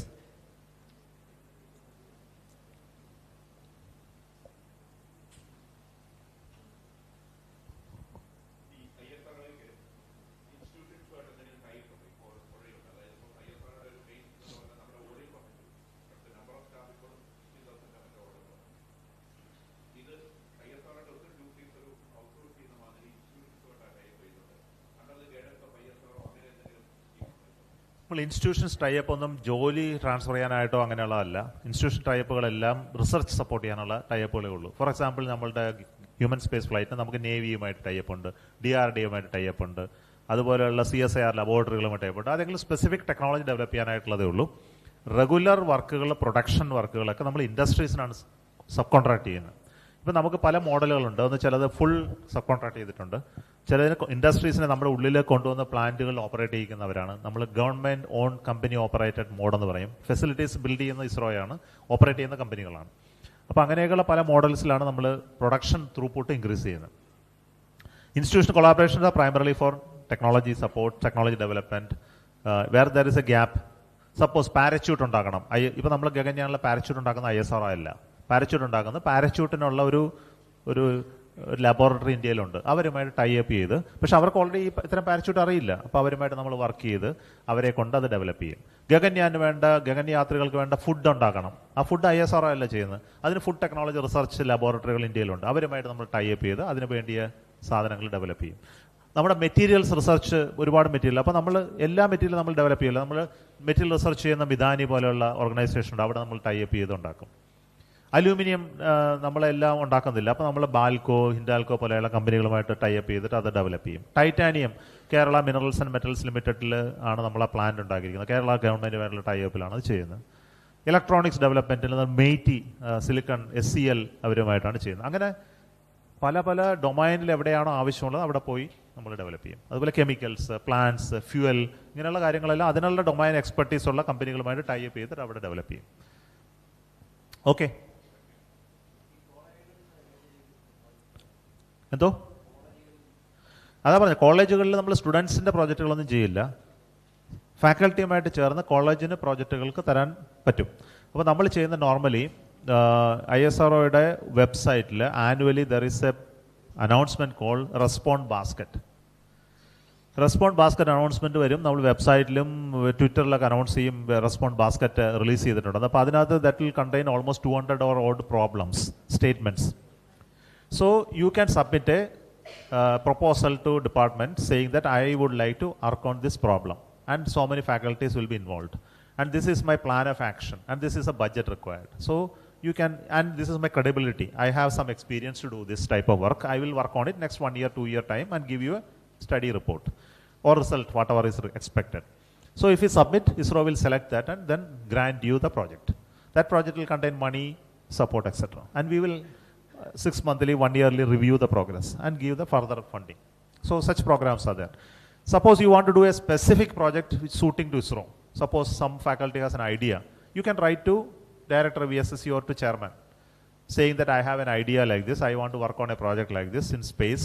Why don't you take it up? ISRO will review it and give it to you also. Such institutional work is also done. Many institutions we work, NITs we work. So many contracts are there. Okay. ഏതോ vendor registration. Suppose somebody wants to be a supplier of ISRO. No. Simply write a letter to center director. So the director of the center will evaluate whether it need to be. Nothing. For example, suppose there are same item, there are hundreds of vendors already there. They may select you, may not select you. Okay. Suppose you are a very unique vendor, wanting to do some investment and develop certain things for ISRO, then possibly we will have a call for a discussion, work with you, etc. So it depends on what. Suppose water pipe supplier, I am a water pipe supplier. There are hundreds of water pipe suppliers in this country, so I don't want you to be an additional supplier. Okay, government norms are that suppose there are 10 suppliers already who are very good. I won't take that 11th one. I am not interested. Suppose there is no one to supply it and you are a very unique supplier, you will get enrolled very faster. Thank you, sir. Okay.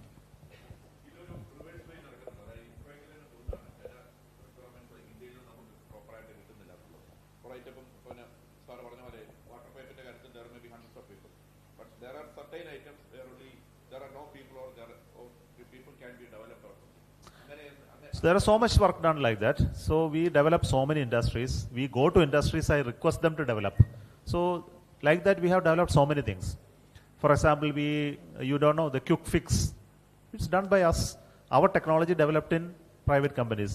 We work with so many resins companies, chemical companies, paints, adhesives, fuel components, aluminum, steel and copper materials. So we go to them, ask them to develop, and they develop and give us. So either way, suppose you are an expert in some domain, I can go to him and develop. Violet industry is a very famous industry. They develop so much high temperature materials for us. Ceramics, glasses. There is so many things to discuss. So we go to companies who are established in this domain and request them to develop. Yes. Yeah, go ahead.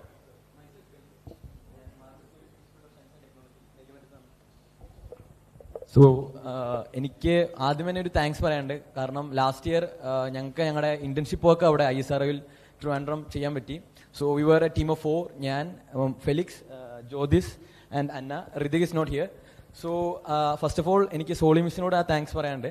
പിന്നെ എൻ്റെ question എന്തെന്ന് പറഞ്ഞാൽ, so നമ്മുടെ within a few years Starlink അല്ലെങ്കിൽ SpaceX പോലൊരു കമ്പനിക്ക് ഇത്രമാത്രം fast ആയിട്ടുള്ള കമ്മ്യൂണിക്കേഷൻ ചെയ്യാൻ പറ്റിയിട്ടുണ്ട്. So why ISRO is lagging behind that? അല്ലെങ്കിൽ എന്തുകൊണ്ട് നമുക്ക് AI പോലത്തെ ഉള്ള ഫാസ്റ്റ് എമർജിങ് ടെക്നോളജീസ് നമുക്ക് ISROയിൽ അപ്ലൈ ചെയ്യാൻ ലാഗ് എടുക്കുന്നു അല്ലെങ്കിൽ ടൈം എടുക്കുന്നു? Is it because of the economical crisis or economically നമുക്ക് കിട്ടാത്ത സപ്പോർട്ട് കൊണ്ട് മാത്രമാണോ? That's my question. ഇതൊരു നല്ലൊരു ക്വസ്റ്റ്യൻ ആണ്. എല്ലാവരും എന്നോട് ചോദിക്കുന്നുണ്ട്, സ്റ്റാർലിങ്ക് 5000 സാറ്റലൈറ്റ് ലോഞ്ച് ചെയ്തു, ഇസ്രോ എന്തുകൊണ്ട് ഇതുപോലൊരു കോൺസ്റ്റലേഷൻ ലോഞ്ച് ചെയ്തില്ല? It's a very natural question, correct? So you have to understand, Elon Musk is not NASA. Elon Musk is a private individual who has a business interest to develop it. He has billions of money with him. Money comes secondary. Money is secondary. But he is a private individual who has a business case to develop. Okay. Whereas NASA is not a business corporation. NASA is a technology organization which is National Space Agency, which has a policy creating agency, enabler, and things like that. NASA is not going to deploy a constellation. Never. NASA does only enabling to companies, private companies, etc. So NASA enabled Elon Musk to come up. NASA enabled Starlink to come up. So ISRO is never going. Don't compare ISRO to Starlink. Don't compare ISRO to Elon Musk. Compare ISRO to NASA. ISRO is a national space agency. So our goal is to develop the space ecosystem and create Elon Musk's like industries. So ISRO cannot put a constellation. ISRO cannot talk about AI induction, etc. It has to be done by somebody who has a business sense. ISRO is not a business organization. ISRO is a R&D organization. So then you will ask me, who will do the business side of it? That will be done by companies. For example, Jio. I can compare Jio with the Starlink. Jio is the biggest telecom company of this country, for example. And why not Jio put a constellation? You know, today in this world, in this country, Jio is the biggest data service provider, but they have not put a satellite. I can ask them, why you are not done? Why you are not competing with the Starlink? Now they are tied up with Starlink. Correct? So you cannot ask this question to ISRO. Now what we can do is we can enable Jio to do this. We can say, Jio, why don't you come and do this? We will help you to build the satellite. You invest the money, you make a business case, you make profit. If they create the constellation, they will make profit. If they are failing, they will lose the money also. So that's why I talked, all of this, my talk was focused on this particular aspect, how to build private ecosystem who will be able to invest, take the risks, and if it is successful, make all the money also. So when it comes to business, so ISRO is over there, and ഇപ്പം ബിസിനസ്സും കൂടി നമുക്ക് add on ചെയ്യണമെങ്കിൽ അതിൽ വരുന്ന ചെറിയ ചെറിയ tips ആണ് ഇപ്പോൾ പറയാനുള്ള എന്തൊക്കെയുണ്ട്? അതാണ് ഞാൻ ഇത്രയും നേരം പറഞ്ഞത്. അങ്ങനെ അതെന്ന് പറഞ്ഞാൽ ഞാൻ ഇപ്പൊ ചോദിച്ചെന്ന് പറഞ്ഞാൽ അത് നമുക്ക് സ്പെഷ്യലായി ഡിസ്കസ്. ഒരു ടോക്കിൽ 1 hour ടോക്കിൽ I cannot give you all the tips of a business. Suppose you have an idea. Have you got an idea to enter into space technology linked business? Have you got? Yeah, I have something. Okay, then what you do is you write down any idea that you have, you must write down. I have a 5-page project report. Can you write a 5-page project report? Yeah, so I can mail to you, right? Then I will link to some investors who will help you with the money. If they will review and call you and discuss with you whether this business makes sense and how to proceed, how to take approvals, how to go to the next steps, where to get the money, how to start the work, how to get people, more people. Suppose you have a lack of knowledge. You have an idea, but you don't know how to do it. Yeah, how to implement. I didn't know that. There are people outside who knows how to do that, but idea is yours. Idea is not that plentifully available. Idea is what is money. It's not the money which is not make money. Okay, money is plenty available, and people to do that is also available, but idea is not available. So what you need to create is ideas, business cases, how to use this to a business. And if you have a good idea, there are people who will support you. Okay, so you first thing to write is write down a project report. How my idea can become a good business case, right? And you can send it to me. I will help with the people. Thank you, sir. Okay. Thanks a lot.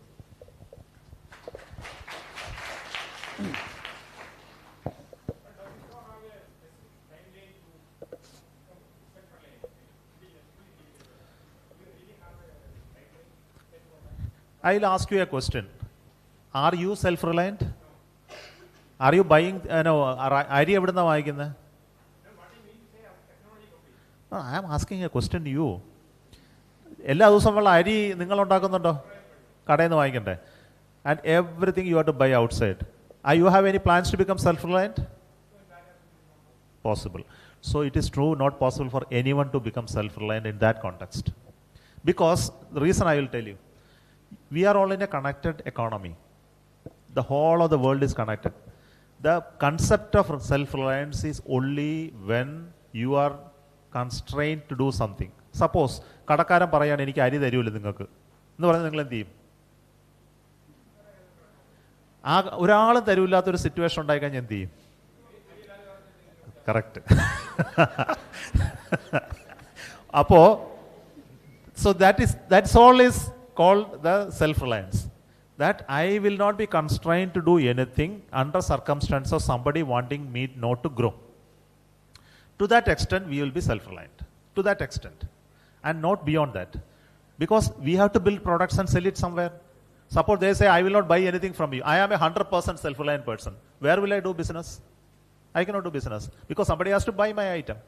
If I have to buy something and sell it to some America, they have to buy something back from America. So every trade has a give and take option. So balance of trade becomes important. Suppose when you say 50 billion export to US, I have to take another 50 billion import from US. Otherwise the US is not going to depend on us. So self-reliance is only to the extent that you are not constrained to do what you want to do. To that extent we are going to be self-reliant.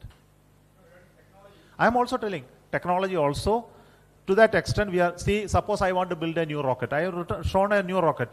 Will I be prevented to build it by anyone in the world? No one. No. I want to build a space station myself. Will I be prevented to build it? No. I will not allow that. To that extent, all the knowledge required, I will make self-reliant. But I will still buy something from America to do that. And if they are putting stop to that, I will find alternate solution. അരി തന്നില്ലെങ്കിൽ ഞാൻ വേറെ കപ്പയുടെ വഴി കണ്ടുപിടിക്കും. അത്രേ ഉള്ളൂ. That's called self-reliance.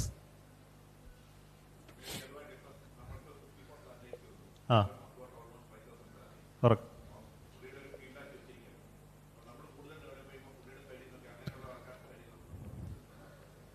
So he is asking about resistance from Elon Musk. What is the point? He resists, let him resist. We will do our own. See, each of us are working in different domains. He is working in communication domain. So right now we are not in conflict. But when we become in conflict, possibly there are something issues will happen.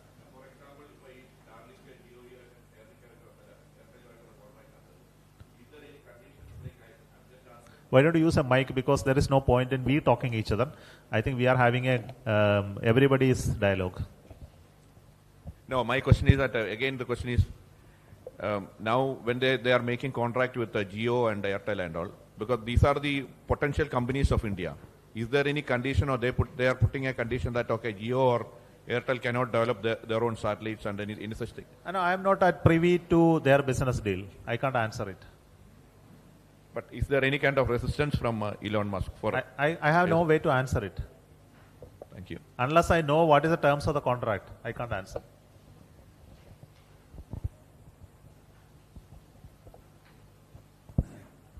Yeah, anyone? Yes. നമ്മൾ 10th ക്ലാസ്സിൽ പഠിക്കുമ്പോഴാണ്. There is one person. Okay. Yeah, come. Okay, go ahead, speak.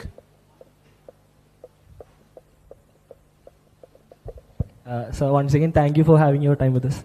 എൻ്റെ question എന്ന് പറഞ്ഞു കഴിഞ്ഞാൽ, sir ഇപ്പോൾ കുറച്ചു മുമ്പ് പറഞ്ഞല്ലോ, ഒരു ISROയിൽ ഇപ്പം തന്നെ ഒരു 20-25 പേര് ചെയർമാൻ പൊസിഷനിലേക്ക് ആവാനുള്ളൊരു ഇതായിട്ട് ഉണ്ട്.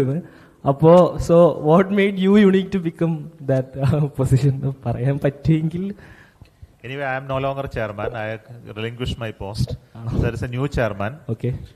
See, what we do today is we'll always make sure the present chairman mentors next set of leaders. Okay. So I have a list. Suppose when I was chairman, we conduct leadership development programs. So we call hundreds of people in the organization who likely to be leaderships at some point in time. And we take them for different courses, management development programs, training programs, etc. And we personally watch them. In fact, I know those top people personally. It's important for us to understand who are the likelihood people, who are likely. But then it also depends on them, how they make use of the opportunity. So I can only help maybe hundreds of people.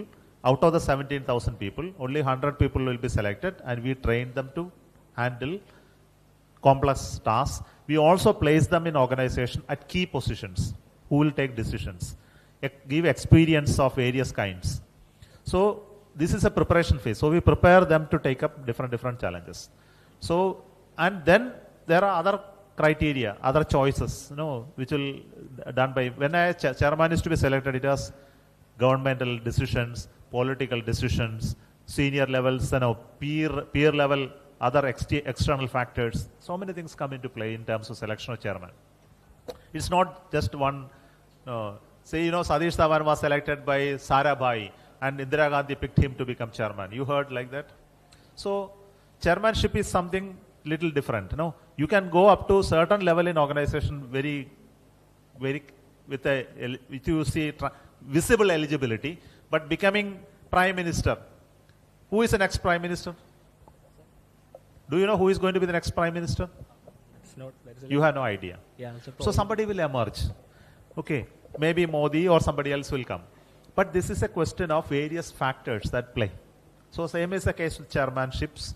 It will be a result of so many things that will happen in an organization, in the country, because chairman is a very senior position which requires political, strategic thinking.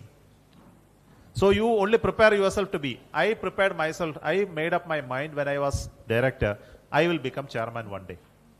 And I prepared myself to be eligible for it. That's all. Then you will become, sometimes you may not become. That's all.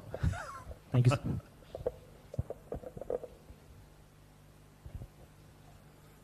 So my name is Alex, and indeed it has been a very wonderful, inspiring presentation. And I have one hypothetical question. Of course, there is space, and there must be a frontier for the space. But what could exist beyond space? That's the question.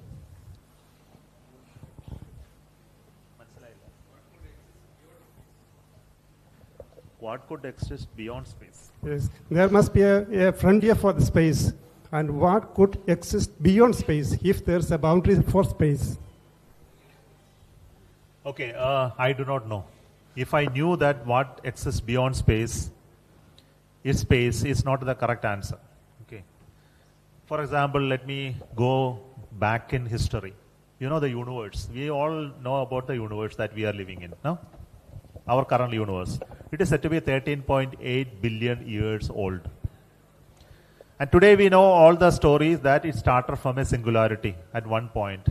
And it expanded to become the universe that we know today. 13.8 billion years has spent. And it has expanded to a diameter today, which is equivalent to 13.8 billion years into speed of light. That much of diameter. Because whatever light came or energy came at that point would have traveled at the speed of light to fill up that much of space. Then you will say that is a boundary formed by the current universe, no? But outside the boundary, what is there? Nobody knows. And when everything was in one point, the whole space was still there into which this has expanded. Then that means space existed even before the universe existed. The singularity should exist in some space, no? To expand and fill up. Even now it has not filled up. It is still expanding. And we know today the universe is continuously expanding at faster and faster rate. So it's an enigma. If I knew this answer, then I will be God myself. No? Unfortunately, the answers are not available. The problem is that answers are never going to be available. About the universe, human beings will never ever know the nature of the universe or the extent of the universe. They will never know. And this is very, very clear. There was a story sometime back when physics was at the peak. This was during 80s. There was an announcement. Now everything under physics has already been found out. There is nothing more science to progress because every rule, law of the universe has been now found out. So now, but today, after 25 years, to 2025, physicists say, I was reading the latest book, that we know nothing about the universe still. The construct of the universe or the construct of the materials are still not understood well. There are so many theories, but so much of gap. 2 days back, there was a theory saying that the dark energy itself is fictitious. We had called about dark matter and dark energy. Dark energy was so much discussed. Today, some researchers say dark energy is not required to explain the rate of expansion. There are other ways of expansion, methods to explain the rate of expansion which is being different than the earlier. So many new concepts and principles are coming. Every day new things are coming. So your question is unanswered. For millennium, it will continue to remain unanswered. Simply because of one reason, and we are human beings, and we are no one such a silly thing at the corner of one of the galaxy in a one insignificant planet called Earth, thinking that we are very big and we know everything about the universe, and all those things are going in our mind. So because of that, we are all thinking that we can find out everything about the universe, but it is not going to be that easy. Another important issue between us is that we have only sensory perceptions, which are limited. All our experience of the universe comes out of our sensory perceptions, and our sensory perceptions are very incomplete. So because of that, it will never be able to find out the truth of the universe. It will never be. So we can all make theories and principles, and that will work with limited environment. Newton's laws worked. Newton's laws still work very well, though we know Newton's laws are wrong. Today we know Newton's laws are not correct at all. Then Einstein came, and we knew that Einstein's theory of relativity is all wrong today. There are new theories which will replace them. But all of them will still work. Newton's law work, Einstein's theory of relativity also work. Heisenberg's uncertainty principle also will work. String theory also will work.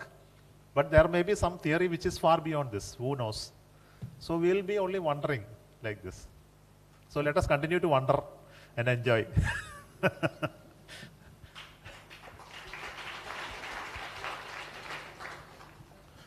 Hello, sir. Myself, Joseph. So, എൻ്റെ ഒരു thought ഞാൻ question ആക്കുവാണ്. Like നമുക്ക് എല്ലാവർക്കും അറിയാം ഒരു പാരലോഡ് concept. So അത് like ചിലർ പറയുന്നത് അത് ഉണ്ടെന്ന് പറയുന്നു, ചിലർ അല്ലെന്നും പറയുന്നു. ഇപ്പം എൻ്റെ തോട്ടാണെങ്കിൽ ഇപ്പം പാരലോഡ് എന്ന് പറഞ്ഞാൽ നമ്മുടെ ആഫ്റ്റർ ലൈഫിൻ്റെ ഒരു ലൈക്ക് നമ്മൾ വേണമെങ്കിൽ അപ്ഗ്രേഡ് ആയിട്ട് വേണമെങ്കിൽ ആ വേൾഡിലോട്ട് വേണമെങ്കിൽ പോവാം. അല്ലെങ്കിൽ ഇപ്പം ആ ഒരു പാരലോഡ് നോക്കുവാണെങ്കിൽ നമ്മളെപ്പോലുള്ള ആൾക്കാരാണ് ചിലപ്പം നമ്മളെക്കാട്ടി ചിലപ്പം അപ്ഗ്രേഡ് ആയിരിക്കും, അല്ലെങ്കിൽ ഡൗൺ അപ്ഗ്രേഡ് ആയിരിക്കും. ഇപ്പം സാറിൻ്റെ തോട്ടാണ് ഇപ്പം like do you believe in parallel world, and if yes like സാറിൻ്റെ തോട്ട് എങ്ങനെ, ലൈക്ക് ഇങ്ങനത്തെ തോട്ടുണ്ടോ? Like parallel world or parallel universe is a concept which has been there since so many. It's not a new concept. അത് ഭാരതീയ ചിന്തകളിലുള്ള കൺസെപ്റ്റാണ്. ഒരുപാട് ലോകങ്ങളുണ്ട് എന്ന് തന്നെയാണ് നമ്മുടെ പുരാണങ്ങളിലൊക്കെ പറഞ്ഞിട്ടുള്ളത്. ഒരു ലോകമല്ല.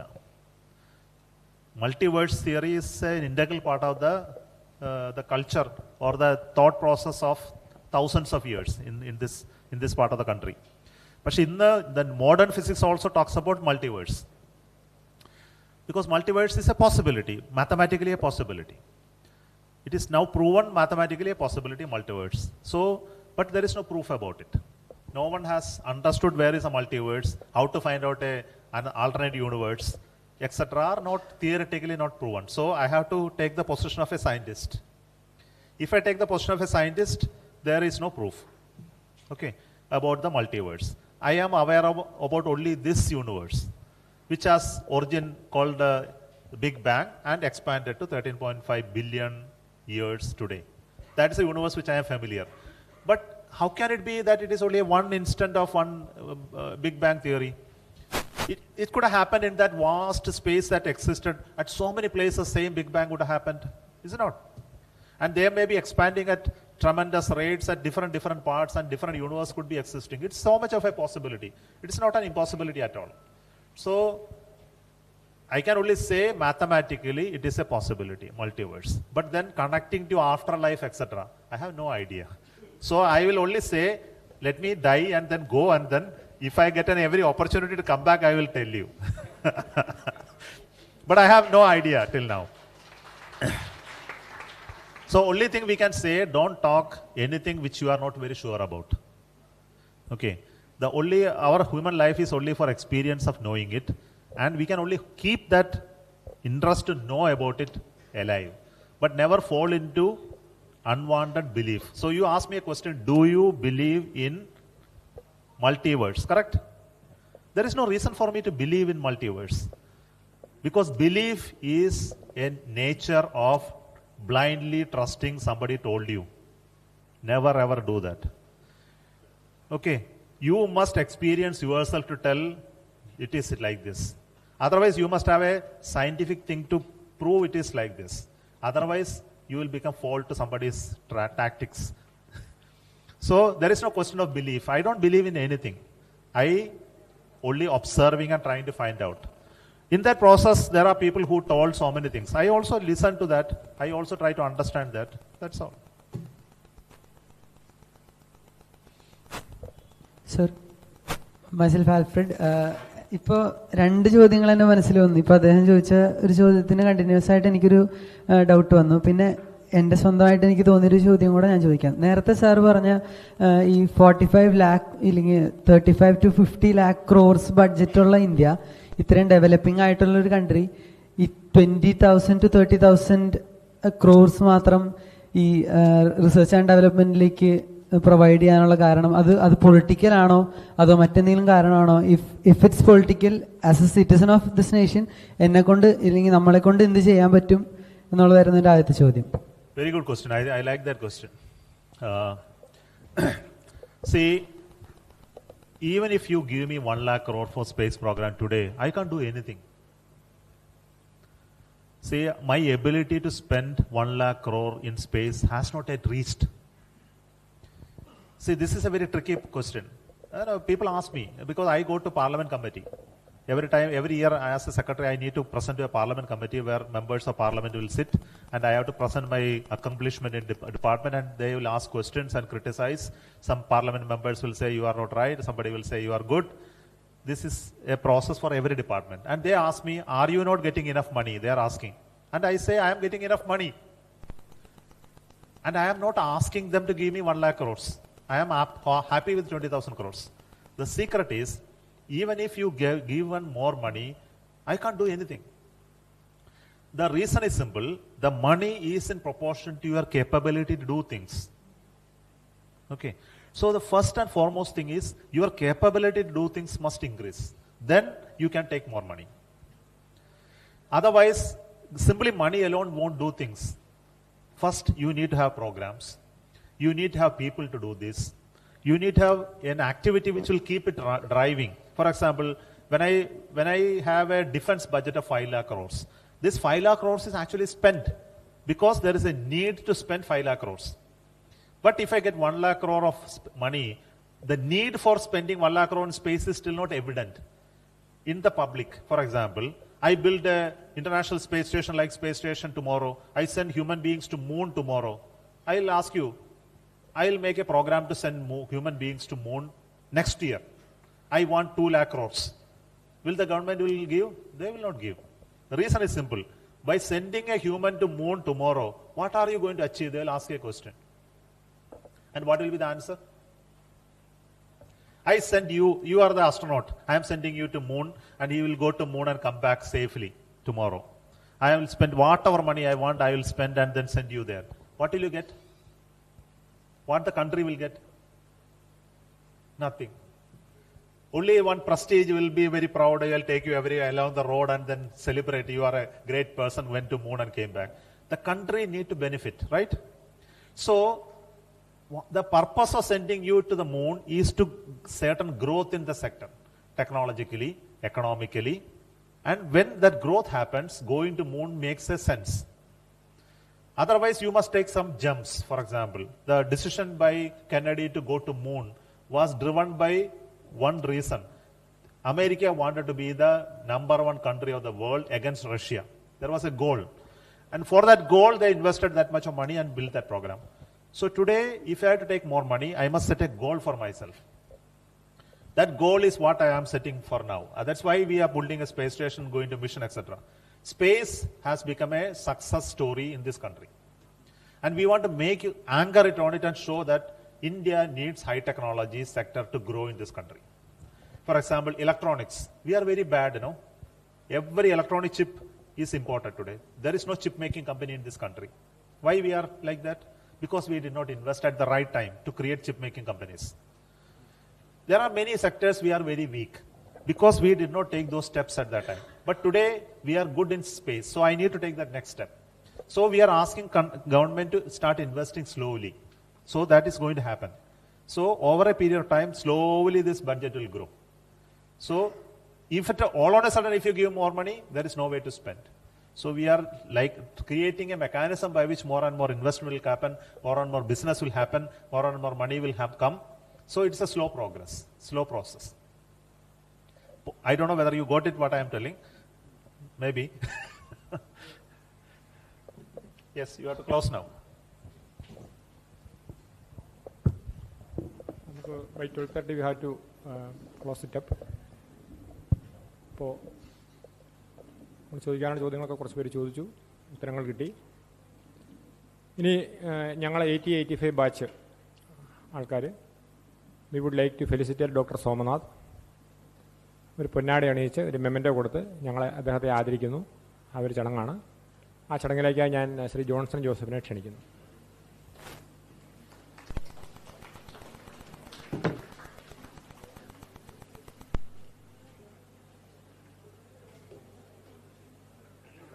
എന്തോ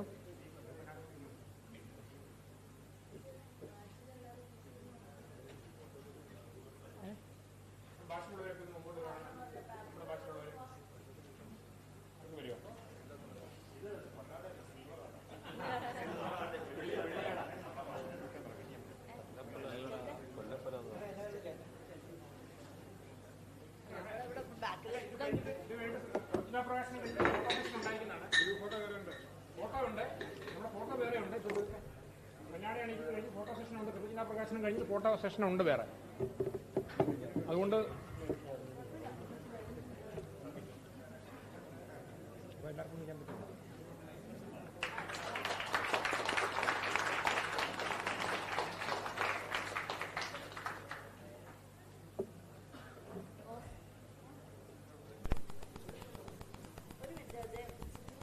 ആ അവിടെ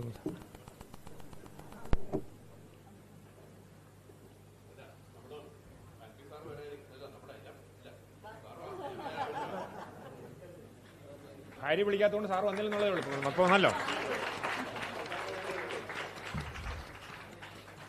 With profound respect and admiration, Mace 85 Charitable Trust sincerely acknowledges your pivotal role in leading ISRO to successful space missions, showcasing our nation's exceptional competency in space science, sir.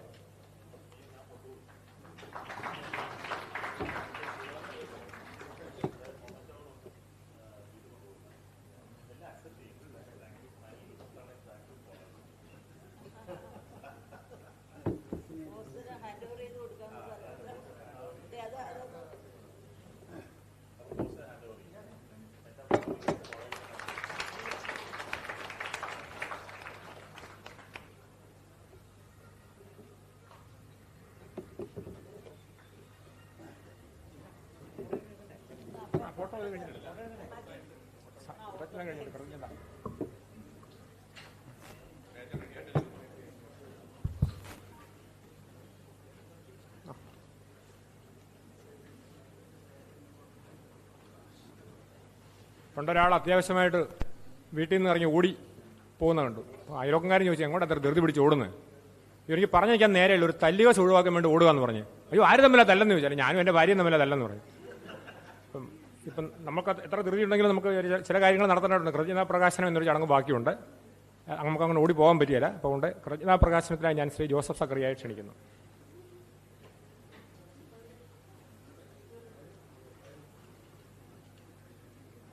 കാര്യപരിപാടി അനുസരിച്ച് എന്നിൽ നിക്ഷിപ്തമായിരിക്കുന്ന കർത്തവ്യം കൃതജ്ഞതാ പ്രകാശനമാണ്.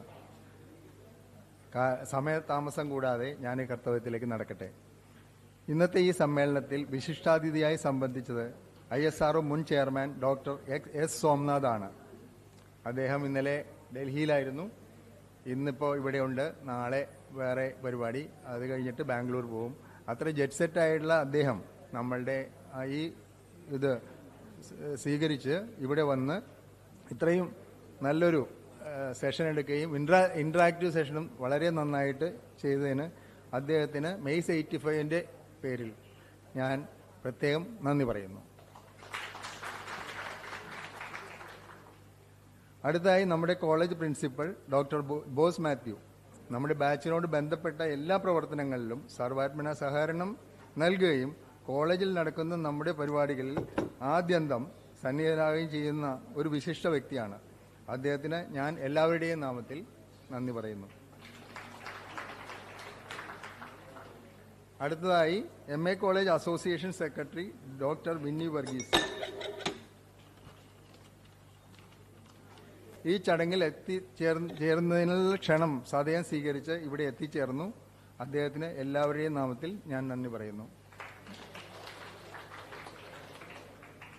മെയ്സ് അലൂമിനി സെക്രട്ടറി ഡോക്ടർ ജിസ്പോൾ ഈ award ദാന ചടങ്ങിൽ സ്കോളർഷിപ്പിന് അർഹരായ കുട്ടികളെ കണ്ടുപിടിക്കുന്നത് മുതൽ പല കാര്യങ്ങളിലും സവിശേഷമായ ശ്രദ്ധ പുലർത്തിപ്പോന്നൊരു വ്യക്തിയാണ്. അദ്ദേഹത്തിന് ഞാൻ എല്ലാവരുടെയും നാമത്തിൽ കൃതജ്ഞത അർപ്പിക്കുന്നു. ഇനിയിപ്പോൾ വേറെ ഡയസിലുണ്ടായിരുന്നതിൽ 3 പേരാണ് ഉള്ളത്. ക്ലാസ്മേറ്റ്സായ സോളി, ബാച്ച്മേറ്റായ സോളി, ദെൻ ക്ലാസ്മേറ്റായ ജെയിംസ് ജോസഫ് ആൻഡ് നമ്മളുടെ ഉണ്ണി. ഇവർക്ക് 3 പേർക്കും ഇത് അധികപ്പറ്റാണെങ്കിലും ഞാൻ കൃതജ്ഞത രേഖപ്പെടുത്തുന്നു. ഇവിടെ സന്നിഹിതരായിരിക്കുന്ന നമ്മുടെ സുരേഷിൻ്റെ വൈഫ് സുശീലയും ഹരികൃഷ്ണനും വന്നിട്ടുണ്ട്. അവർക്ക് പ്രത്യേകം നന്ദി പറയുന്നു നമ്മളുടെ ബാച്ചിൻ്റെ പേര്. ഈ കോളേജിലെ ഇപ്പോഴത്തെ അധ്യാപകരും ഇനി പൂർവ്വ അധ്യാപകരും ബാക്കിയല്ലാത്ത നോൺ ടീച്ചിങ് സ്റ്റാഫും ഇവിടെ വന്നിട്ടുണ്ട്. അവർക്കെല്ലാവർക്കും ഹൃദയം നിറഞ്ഞ നന്ദി അർപ്പിക്കുന്നു. അവസാനമായി ഈ അവാർഡ് ദാന ചടങ്ങിലും സെമിനാറിലും പങ്കെടുത്ത എല്ലാ ന്യൂ ഫസ്റ്റ് ഇയേഴ്സ് എല്ലാവർക്കും പ്രത്യേകമായിട്ട് നന്ദി പറയുന്നു. എല്ലാവർക്കും ഒരിക്കൽ കൂടി നന്ദി, നമസ്കാരം. ദയവായി ദേശീയ ഗാനാലാപനത്തിനായി എല്ലാവരും എഴുന്നേറ്റ് നിൽക്കുക. അതിനുശേഷം ഫോട്ടോ സെഷൻ ഉണ്ടായിരിക്കുന്നതാണ്.